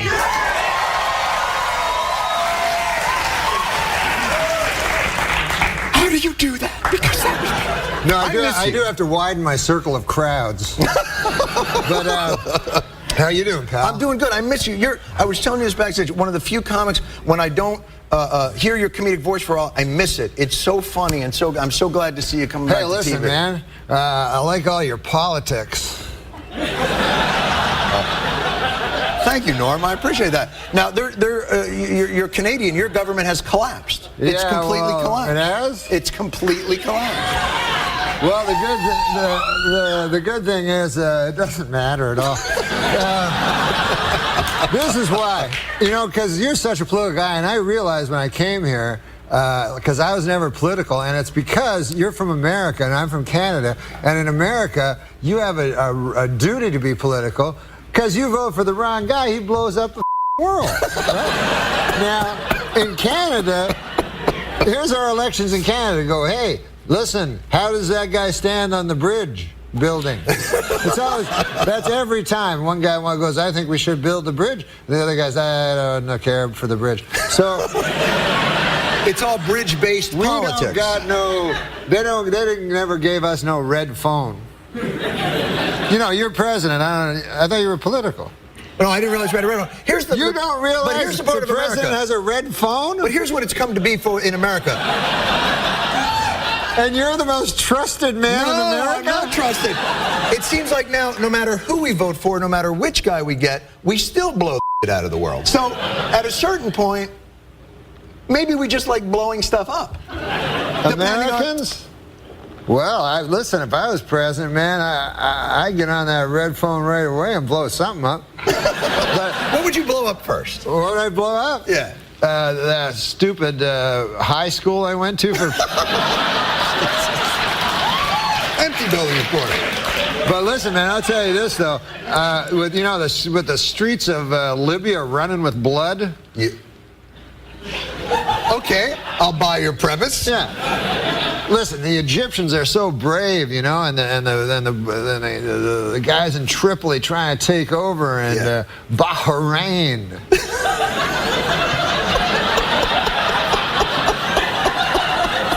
Here's what I'm trying to get at. I'm from Canada. We got a queen. She lives in England, right? We're so we can't get. Seriously, I could get a bunch of buddies of mine. I swear to God, I could get 2 or 3 dozen buddies of mine. We could go over to Buckingham Palace takeover. I would totally do that with you. It's an old bag in a castle. You know what is the most difficult part of that? Finding which room she's in. Do you have any idea? If you go attack her, there's like 130 rooms. We'd probably lose interest. Before we got to her. Oh, I see what you mean, yeah. But Gaddafi is surrounded by what is he surrounded by? Bahrain. I'm guessing he's surrounded by like dancing girls. He's crazy. Yeah. He's a nutbag. No, he likes the ladies. That's what I heard. Did you know he has a Ukrainian nurse who apparently follows her everywhere. Yeah, pretends he's a nurse, but I've heard that maybe there's a little hanky-panky going on. Listen, I don't want to badmouth Gaddafi.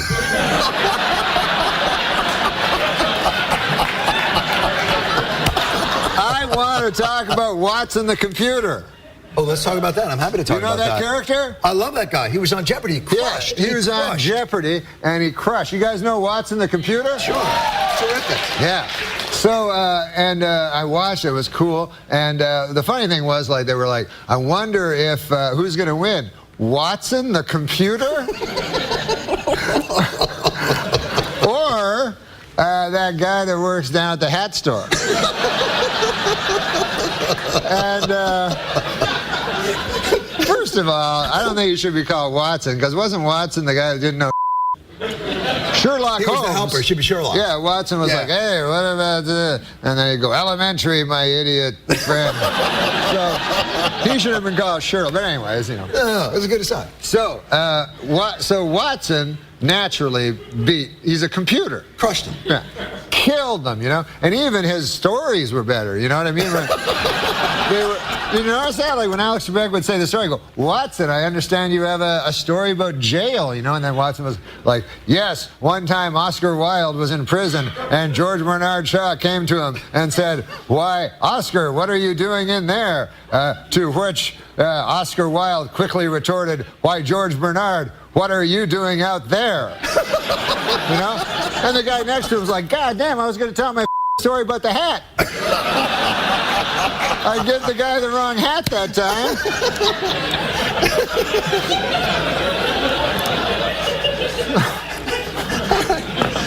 When does this show come on? When does the show come on air?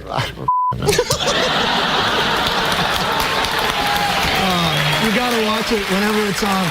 Sports show with Norm MacDonald premieres on Comedy Central Tuesday, April 12th at 10:30 p.m. Yeah! Yes, you're leading. Norm MacDonald. Too long. Shit about Oosthuizen. That's a good point. Oosthuizen is 72 back. I'm sorry, who is this? How long have you been there? A long time. Well, who cares about? Oh, look at that putt. He missed it. Jeff Martin likes Oosthuizen. Well, Cabrera's doing well. Your man, Super Dave. I love that, except he almost knocked the leaf off. Did you see that? No. He was in the crap area, and he was. Haven't you been watching the Masters? Yeah, he what couldn't. Are you watching? We watched. He couldn't quite take a full swing. Oh, you mean he couldn't? No, but they said if he knocked the leaf off, it was a penalty. Oh, really? he was in the area there. Oh, you it's said that, It's a penalty if you knock a leaf off. Wow. What kind of a stupid game is this? Wow, I didn't know that. Chad Drew knew that. I didn't know there was a penalty for knocking Chad a leaf didn't off. know that. It's Chad technically didn't know improving. that. Knocking a leaf off would be the same thing as breaking the whole Oh, branch. you mean knocking a leaf off in the practice? Yeah, that's what. That's. Yeah, what, no. If he had knocked the leaf off in the regular swing. Oh, is that true? If the leaf hits, there's Ulfhosen or whatever his name is missing a butt. But if who is this guy right here? That's Thorbjorn Olsen. What is his name? Thorbjorn Olsen. You think Freddie still has a chance if he goes into the clubhouse even? No, I think there's people under par. In Uphill the battle. I think Mickelson's out. He's like 15 over. Freddie, I don't think he's going to head to the practice range. What happened to the 14-year-old? Where is he? He shot 75, so he did better than yesterday. Boy, is he unbelievable. Is that something? 75. That is just unbelievable. 14 years old, 145 pounds. People don't understand that. They say he's 145 pounds, just soaking, glistening wet. Well, I don't think we have to get into that. That's what they say. Where do you think this is going to the coach at, look at Tiger. We can't quote Jim Nantz? Okay. No, not Jim Nantz. You're getting into the football coach. Sandusky. Yeah, you're getting into Sandusky. Who gives a shit how much he is soaking wet? Jeff Martin. Hey, who's this? Look at this. This is Brad Snedeker. I know the Snedeker needs this shot. If boy. Snedeker can get up and down, I bet he picks up a stroke. This is where Oosthuizen last year. What a beautiful shot by Snedeker. What a beautiful shot by the Sned. And Snedeker could pull to within one. Good. I'll tell you what they said, though, is the guy that's working him is tired. The puppeteer. Oh. Super Dave, serious question. I know you're rooting for Cabrera, but would you rather have Cabrera win in a walk or an exciting finish with someone else You winning? know what? I just love his life and what he's accomplished and what he did coming from, really poverty, unbelievable. I'm just so rooting for him. All these other people, they're brilliant golfers, but a lot of them are privileged. I just love Cabrera's story. And I love the story of Tiger and Nealon. Tiger and Nealon's a great story, too. Isn't that a great story? Doesn't that bring tears to your ass? Well, Cabrera will try to save par. He has only one bogey on the day. Have you been doing this all day again? You know what's interesting? I went to my phone, I watched 2 minutes of the podcast, and you were eating on camera. Your mouth was filled with food like a chipmunk. The and you were talking on your phone, talking, wherever you but are. You were talking with food in your mouth. Oh, he's going to miss it. Oh, he missed it. Cabrera will save for bogey. But yes, we are available on apps and so But forth. why were If you have talking with food in your mouth? If you have a cellular phone, just Why are you the host of a show with food in your mouth? I've never seen that before. You've seen it here first, folks. There's day. Look at that. Oh my God. You don't think there's planes overhead? Jason Day is on the green. This guy kind of, doesn't he bore you a little, Adam Scott? Yes, he bores a me little bit, greatly. yeah, a little But Brant Snedeker has never looked afraid. I mean, this final pairing, this final pairing has shown no nerves That at was all. an exciting shot from my a boring man, though. If he makes that, that'll be nice. Norm? Yes. Why are you speaking in that kind of tone, like an announcer? I'm not speaking like, well, I am an No, you are, but you're talking like you're speaking over the crowd. There's no crowd. Okay, come on now. Oh, he missed it. Snedelman missed it. The Snedel missed it. Snedeker, He had the a best chance. player on tour. He had a chance and he missed it. Oh my goodness! Oh. Is he? And he's two back. A golden opportunity to pick up a stroke. He could have picked up a stroke and he missed it. Or is he three back? Two, because Two Cabrera bogeyed as This well. guy could win it. Bo Van Pelt.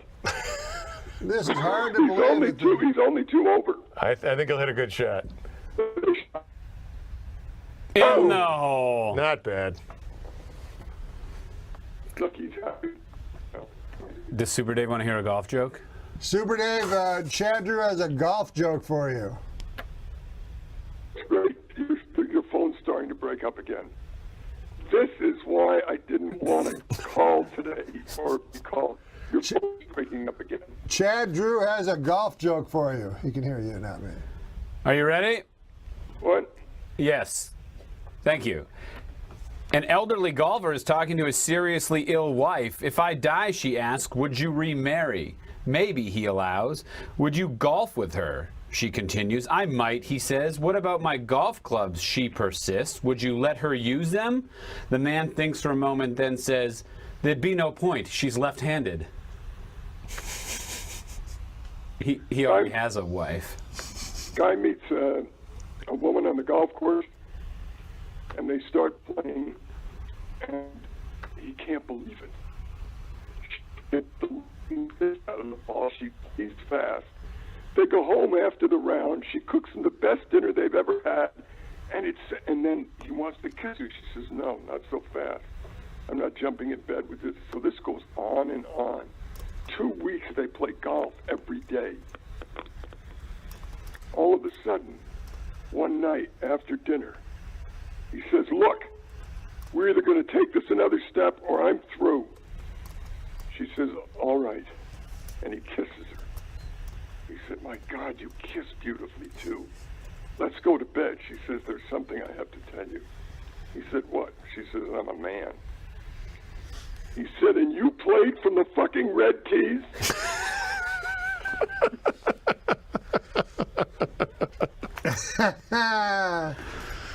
All right. Leishman.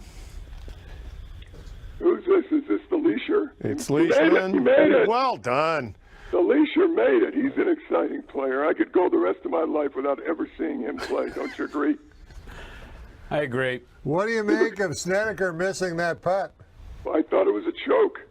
Oh, look at Tiger. What is he doing today? What is going on with him today? Well, he's going for it This every will time. be on the green. Chad says this will be on the green. Chad Drew has just said this will be on the green. You know what they just replayed was what's-his-name's shot from last year. Wasn't that the greatest golf shot in the history of the world? Bubba Watson. Yeah, where he hooked it around. Mm-hmm. You know what gets me a little sick is when they say he's going to take a 5-iron hit at 238. Yeah. Okay, watch him. Watch him. If this were me, it would hit the tree, hit me in the face, and I'd be in the hospital. Watch. That is unbelievable. Okay. Let's see if that comes around. It's amazing. He was sort of hoping it would go a little right, like even off that lie. Can connection's breaking up again, and I can't go through this. It's emotionally disturbing. Look at this guy. Look at Mickelson. Yeah. Boom. That put him back in the hunt. He's 12 back. No, he almost hit the thing. this was the shot where he won the Masters. I know, and he jumped 2 inches off the ground. No, this was the second one. He missed that putt, believe it or not. What a shot, though. God, these guys are unbelievable, aren't they? Your best shot is only as good as the next one. That's what my old Holy golf coach Christ. used to say. Oh, my God. I just lost all ability to ever get a hard on again. Look at this shot. Watch him watch the ball. Look at his eyes. Look at his eyes. When did you last do that, Norman? Look at a black man's eyes? Yes.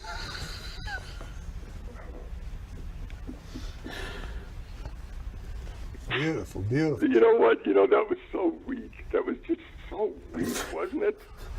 When you go home tonight and think about that tonight, aren't you going to say, Jesus Christ, that was weak? All right, Jason Day for a birdie, and he missed it to the right. Jason Day has spent most of his time kneeling down with his hand to his face. I hope we have interceptors ready. That's all I can tell you. Adam Scott still trying to get involved here. Nice putt, Adam. The hole's to the left, ding dong. Jesus Christ. Wouldn't it be great if he pulled that glove out and it was a long white glove like Michael Jackson? Here's the Schnedman after missing that putt. Long par 4. Snedeker is... Why are you talking in that tone still? There's no crowd. There's no noise behind you. There's no one listening. Why don't you go back into your own voice? Like when you said to me, am I looking in the eyes of a black man? Watch the Schned miss this putt again. Right to the right, you choke. A little decel? Unacceptable. Unacceptable totally. Watch my man. Watch the Cabrera here. Here's Cabrera. He'll go in the woods, I believe, on this one. I don't think so. You want to know why he plays so great? Because when he was a kid, and even as a man, he was chased on the golf course by the police. So he had to hit and run. That's why he plays so quick and so beautifully. He was being chased by the police. Wait a minute. Look at Sergio. He's still in it. That's unbelievable. How did he come back? How did he come back? He's going to... Wow. He's going to... Someone's going to hold that out in the final boost. I'm telling you. What hole is this? That's 15. That's 15. So he's going to get to 4 under with 3 to go. There's Mark Leishman. He's got a pitching wedge. Okay, 700 yards.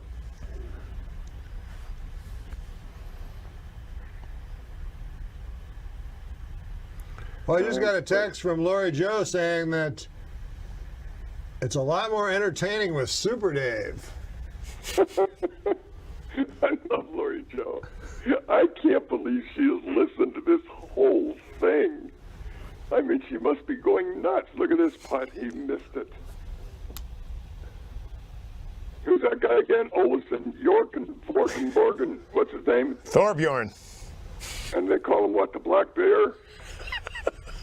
What do they call him? He doesn't have a nickname that I know of. Do you know? Yeah, they just gave him one. They call him the something bear. Hey, I played this hole, and if you guys could play this course, the back nine, the first time you play it, it's just unbelievable. You can't hold the ball on the green. I can't. Watch this. Watch this. It's inappropriate to ask him how he got on there. What a garbage shot that was. See, he can't come back now. It's over with after the putt.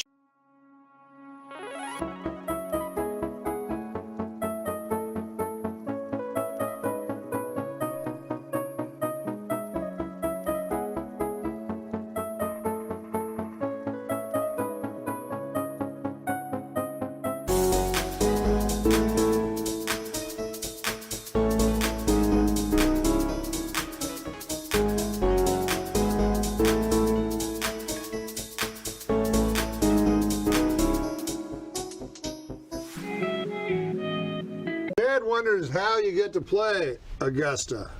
Because I knew someone who was a member. I'm afraid Thorbjorn Olsen's nickname is the Great Dane.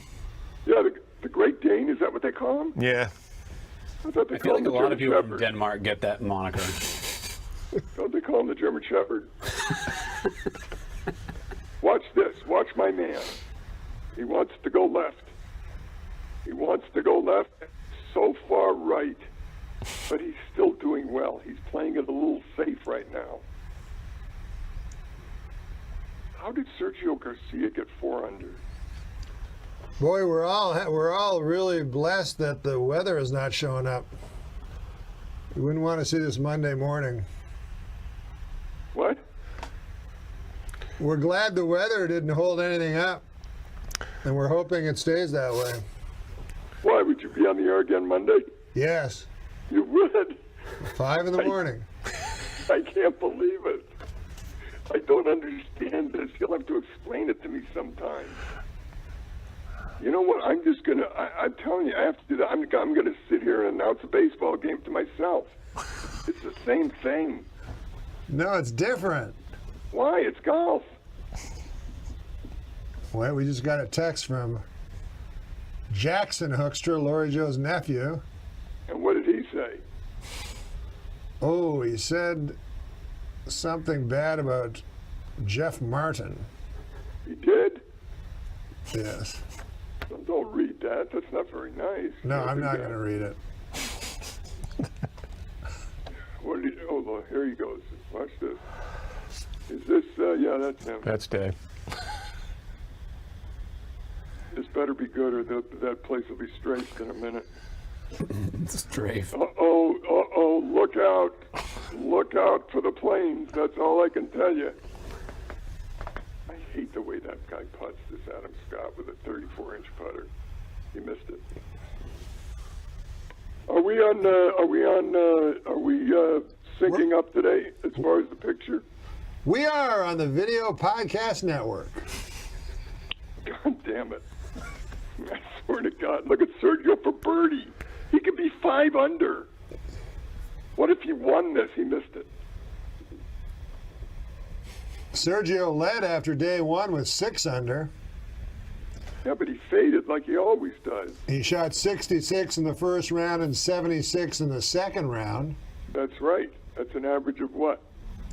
72. That's an average of 72. Well, here's Leisure. It's an average of 71. Look, he's short. He's short. Boy, no one is taking control right now. You know that? Here's Tiger for birdie. He could be 4 under. This is important. He's got to make this, or Elon will pay. It's good. All right, now he's back in. Tiger to 4 under. Don't count him out. He has 5 to play. Are you that far behind me? Now, Sid Youngers called in earlier and said the winning score would be 9 under.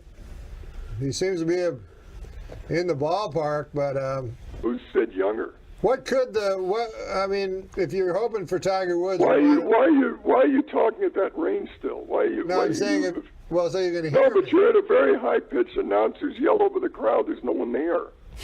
What wins this? There's 2 guys in the booth with you, and there's no one there. What wins this?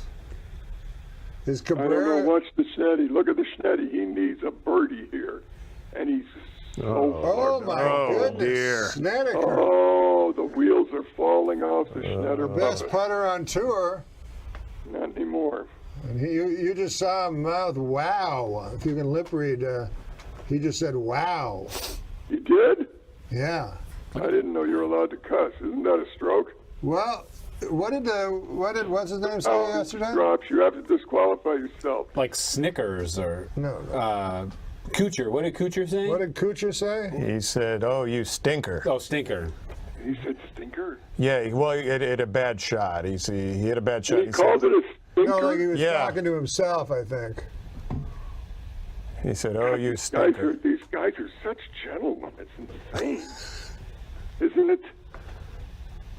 Well, I mean, Tiger can use coarse language. He said the F word before. Huh? Watch Angel make this putt. Language? Yeah. Who? Watch Angel make this putt. Look at this.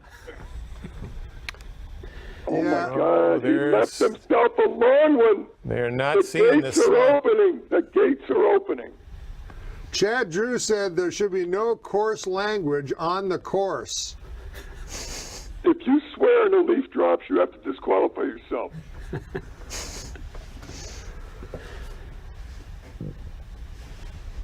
Boy, Snedeker is going to need all his putting ability for this one. Yeah, but you know what? That's not a gimme for Cabrera either.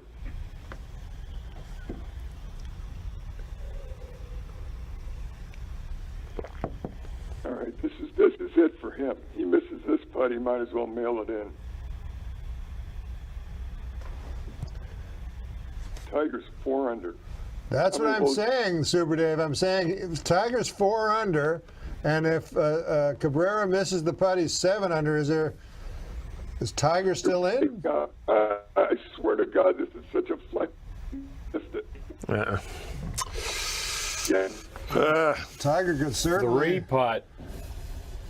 Okay, now Cabrera's got to sink this. Look at the Schned go down. Now, would you like Cabrera to miss this so Tiger is 3? No. I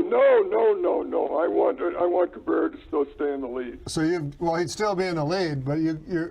No. I don't want him to go back. Oh my God. So you've given up on Tiger. Look at Jason Day. Look at this shot. I think he's still in. He's still in it.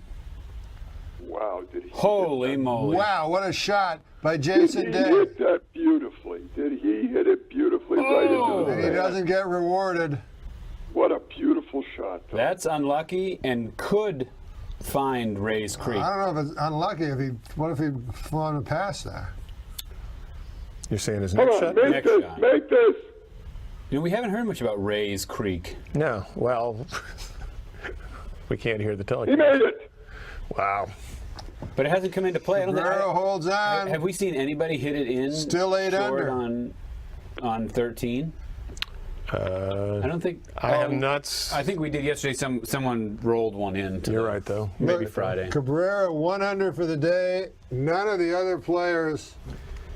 Poor Snedeker. He's got to be kicking himself. Day is 1 under on the day. Scott's even. Leishman is 1 under What's the day. What's tough is the Schneider is playing with Cabrera. And Cabrera is just so solid. He's so solid. And the Schned is now missing putts.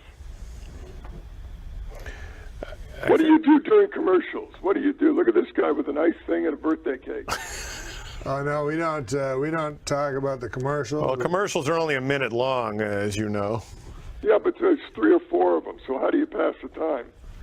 There's always stuff to talk about. Let's hear something. I take a little break when you call in. Do you? Yeah. You kind of went away and thought I'd carry it for the next 8 hours? Jesus Christ. This is the most fucked up group of people I've ever been with because you don't really have a rhythm going. Norm is speaking at a high level softly. I don't understand. It's like a yelling golf announcer is what he's doing. He's way up there in the pitch, and you guys are taking a break. That's what we should do during the commercials, the critique. Of the group? Yeah. Well, the only thing I really like is seeing Norm eat during the podcast. I've never seen that from a host. His cheeks were full like a chipmunk. I don't know what the fuck he was eating, but he would eat, and he was talking and eating, and didn't even care about it. Well, I like to, the golfers always eat a banana. I know, but you're not golfing. You're not moving. You're sitting on your ass for 8 hours. You don't need a banana. What, you need potassium? Well, the interesting thing about what fell out. Are you okay? I'm all right.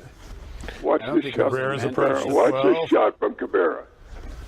Angel Cabrera saves magnificent.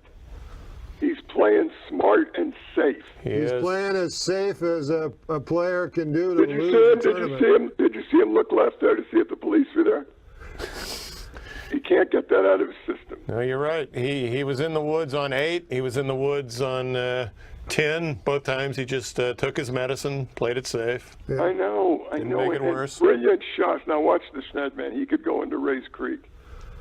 Well, Snedeker is going to go for the pin. No, he's not. Well, we'll see. If he goes for the pin, it could be all over. Look at his caddy. When did he get out of jail? When he Right. Spectacled guy? No, he's got beard and fucking. I mean, he's just in prison or something. He's got a lot of. Look this at looks that! like a very Look at that! That's an amazing Look at shot. that! He's Sand already hauled shot. one out of a bunker today for eating. Oh That's my right. God! Is that beautiful? Halt You know the who he has to plane! thank for Stop that? the Mother strafing! Nature. He With just the called a rain. halt to the strafing. Did you say that? Did you see what he did? Yep. You see that signal? No more strafing for a minute. He said. How about that play? Now Chad watch Drew this. has just told us that the rain is coming into play now and holding that ball. All right, watch the snap. It's a good shot. It's off to the left, though, it looks like. We're going right at the pin. Oh, my God, right at what a beautiful Norm has an shot. uncanny ability to. What a beautiful shot. Did you hear what Jeff Martin just said? Yeah, I ignored it. What about his caddy, that Schnedman? That guy's either mentally ill or he's a prisoner. I think he might have snuck him out. Well, he has a lot of sweat, it looks like, on his hat band. Yeah, and he stopped his beard a little below the ears. Look at the Tiger. It's 400. I want him to get 5 right now. Can Tiger Woods put some pressure on him? Staring it down.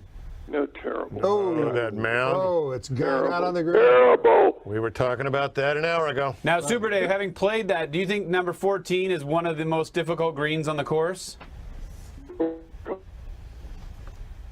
That's a yes. It's so annoying. Adam Scott. We couldn't hear what you said. It was something I know, and I complimentary. couldn't hear what you said.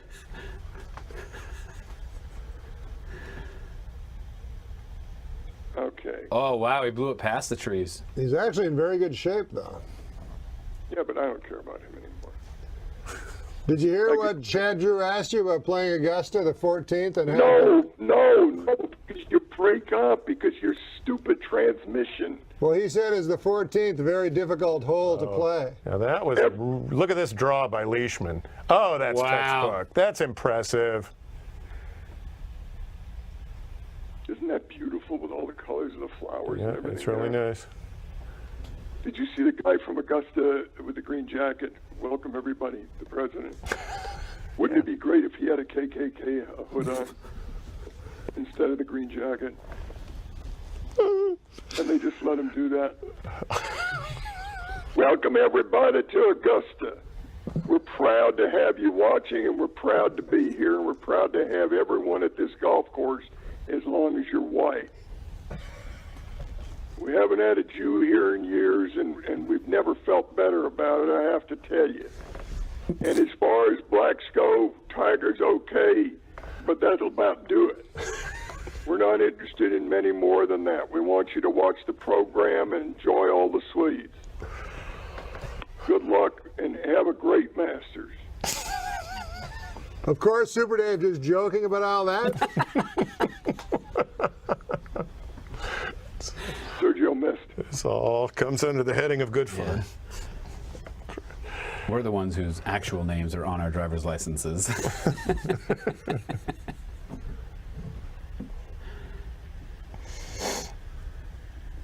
Who is this guy playing with Sergio? That's Mark Oh, that's the Leishman. guy. No, it isn't. Is it That's Bo the Van guy Pelt? that made the hole in one or whatever he made. That's Bo Van Pelt. Bo Van Pelt, yeah. Okay, this guy needs a bogey, the Duke of Hazard, whatever his name is. He got it. The Great Dane. Thor, boy, you know what? You ought to pick one name. There's too many names there. Thor, Bjorn, Olsen. The hell is he? And look at his caddy.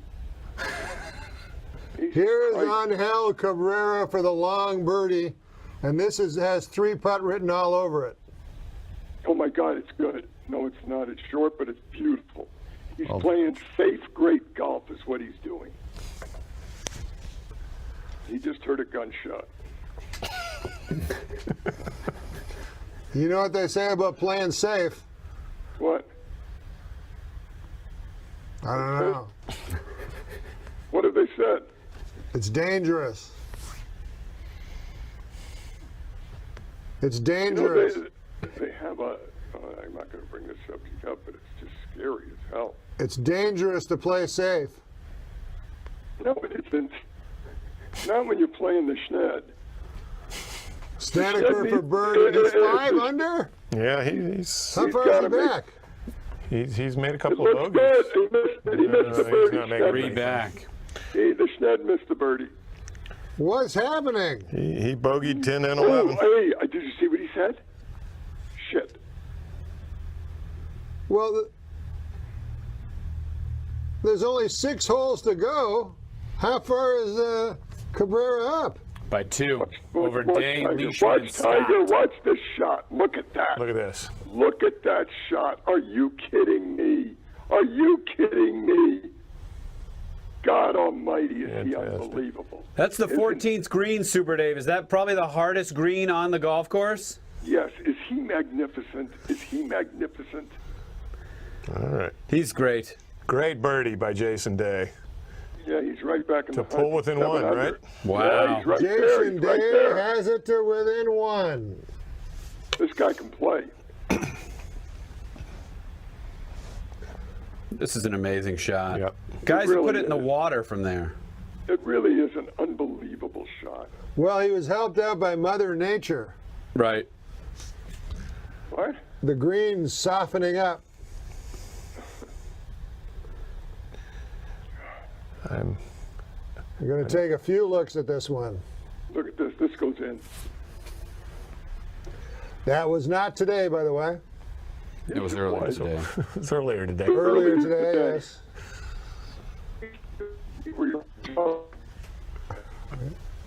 Is he on auto tune? How can you be so misinformed?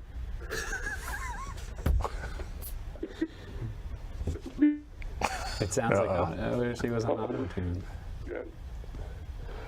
Chad Drew says it sounds like you're on auto tune, Super Dave. More breakup. I can't take anymore. The connection's bad. We're missing these compliments. Yeah. I don't know what's going on.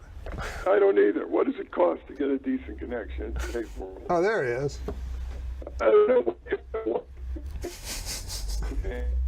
I mean, everything is wired up. Why do you have a bad connection? Oh man, it's well, you know. It's You're breaking up. Your explanation of the bad connection is breaking up. Do you know how annoying that is? And don't answer me in the announcer voice. Do we know how what that is? You broke up. Oh, that's funny. That's funny. Rub my nose in it. Just push my face in it. Rub your what? I'll keep it up. You found a runner. Now you can really work it. I can do what with it? What? Why I can do what with it? What? What'd you say? Oh, we heard you there. I said. That's like a 2-year-old repeating what you're saying. It's the same game. How old was it that was repeating it? It's the same game you play in school until you get the shit beat out of you by a bully. You know what I mean? I do. Hey, there's Ray's Creek. Where is Ray? You know what they ought to call it is Ray's Cock. For no reason other than to just add some fun to this broadcast. Well, Mark Leishman will try to add some fun to the broadcast. Oh, God Almighty. God Almighty. You are just a joy. I'd never heard you talk like this, ever. Oh, terrible. That's not good.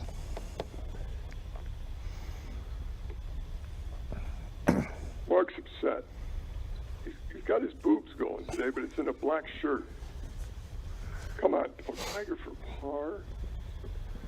That clock is set at 10 past 10, and that's because this guy drinks like a fish, and we want to remind him how to drive. You're supposed to put your hands at 10 and 2.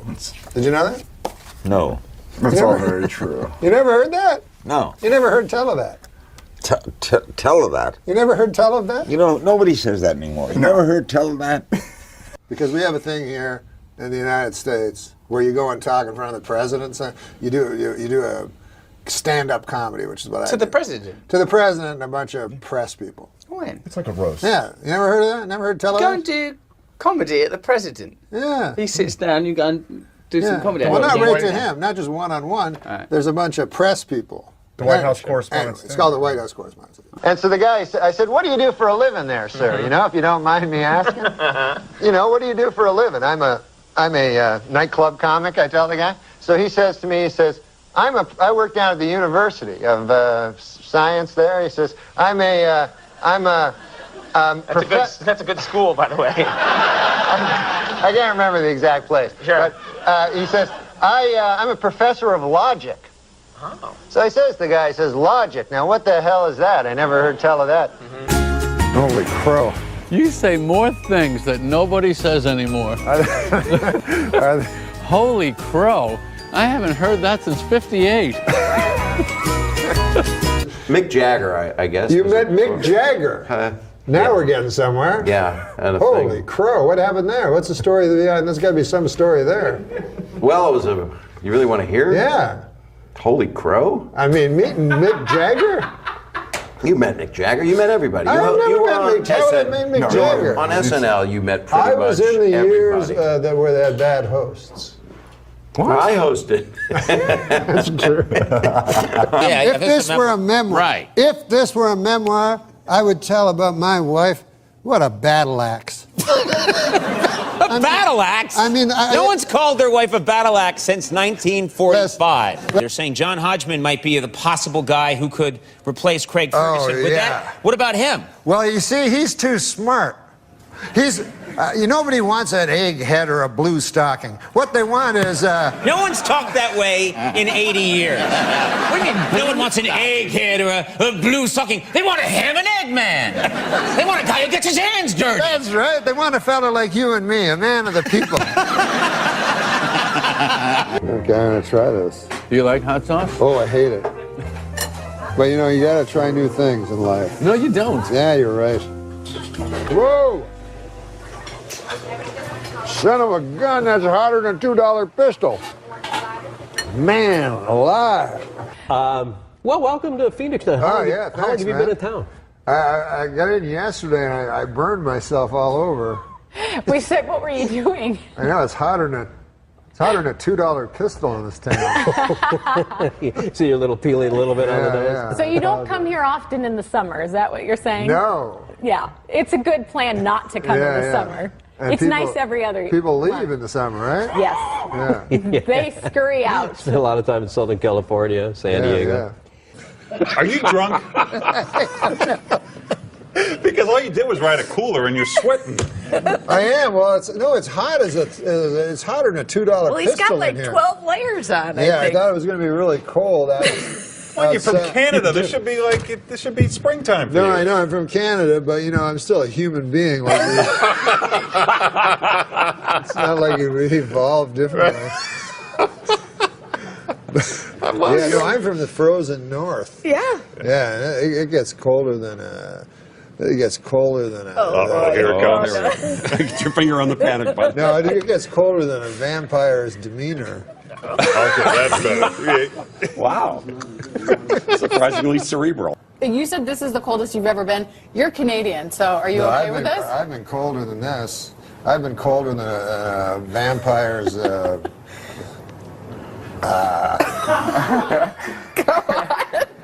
on.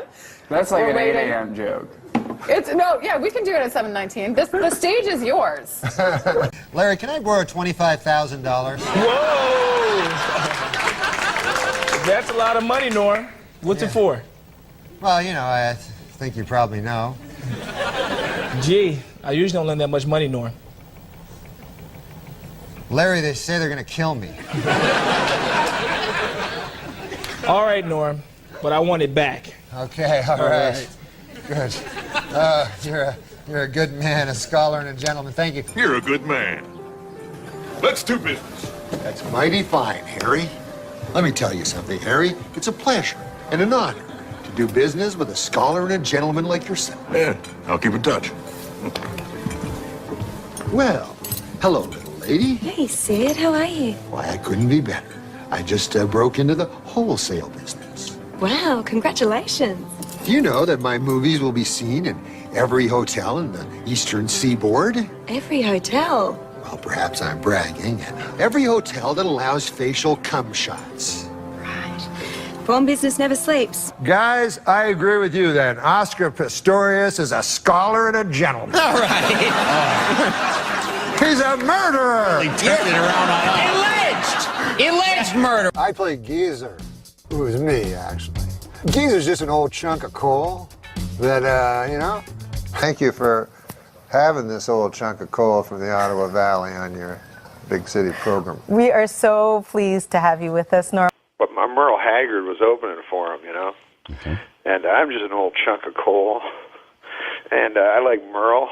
Some of my strongest material comes from real life. Real life? Like, for instance, today I was driving in a car.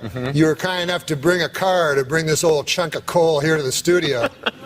We send cards for our guests, yes. Yeah, so I got in it, and I get material that way. So my driver, What do you mean? How do you get material that way? You get in the car, and what happens? my driver tells me a joke. I'm scared now.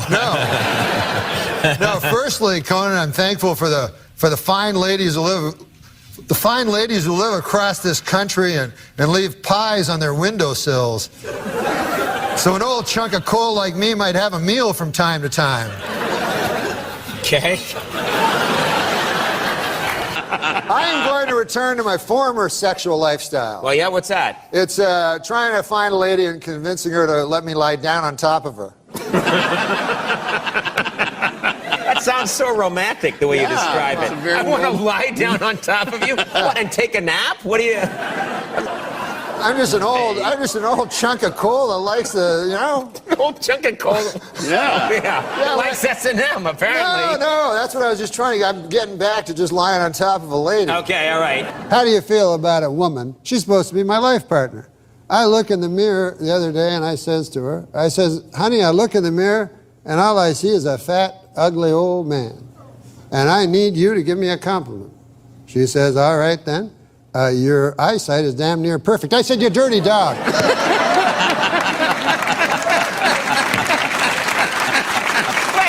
you called her a dirty dog? A dirty dog. A dirty dog. Call me to say goodnight. Kiss me once or twice. I'll never let go of you.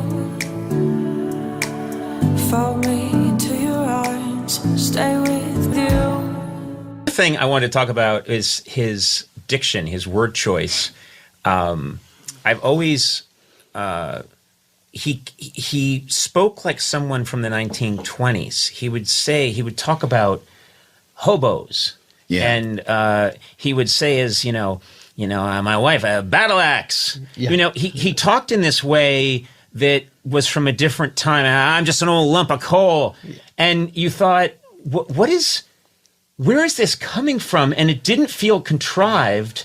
It was, and I don't know if it coming from this province in Canada. Yeah, I think it does. I think it does. Because his, people can make up that kind of language and use it. This really came from him, and he would make these choices. Like, I remember once he was talking about a dog, a Doberman. And he kept calling it a Doberman. That's right. And you were like, why is he calling a Doberman a Doberman? He was doing it on purpose. He would do little things that would catch your ear. And it's almost like poetry in a way. The way he would deliver and write his sets. Yeah, he had a real facility for the English language. Unbelievable. Really amazing construction. It all felt very spontaneous, but as I spoke to Robert Smigel, who was the original head writer on the Late Night Show. But more importantly, Triumph the Insult Comic Dog. Yeah. He refers to himself as Triumph the Insult. That's what it says on his... When he gets pulled over for speeding, it says on his driver's license, Insult Comic Dog, Triumph. Weight, 8 inches. But he said... he saw him perform somewhere, and I don't know where. But he said Norm went on a run, and it was hilarious. And he went up to Norm and said, "That was amazing, that run you went on in the moment." And he said, "That wasn't in the moment. That was completely crafted. Every single word of it was written out." I'll tell you something else too, which he was a craftsman. Yeah, he was a craftsman. Now, do you think Cosby's legacy will be hurt? Yeah. You do, huh? I mean, there was a comedian, Patton Oswalt, he told me, I think the worst part of the Cosby thing was the hypocrisy. And I disagreed. You disagree with that? Yeah. I thought it was the raping. That's my feeling, most rapists are hypocrites. You don't meet many who go, I like raping, and I know it's not politically correct, but by God, people go, well, he's not being a hypocrite, and that's the worst part.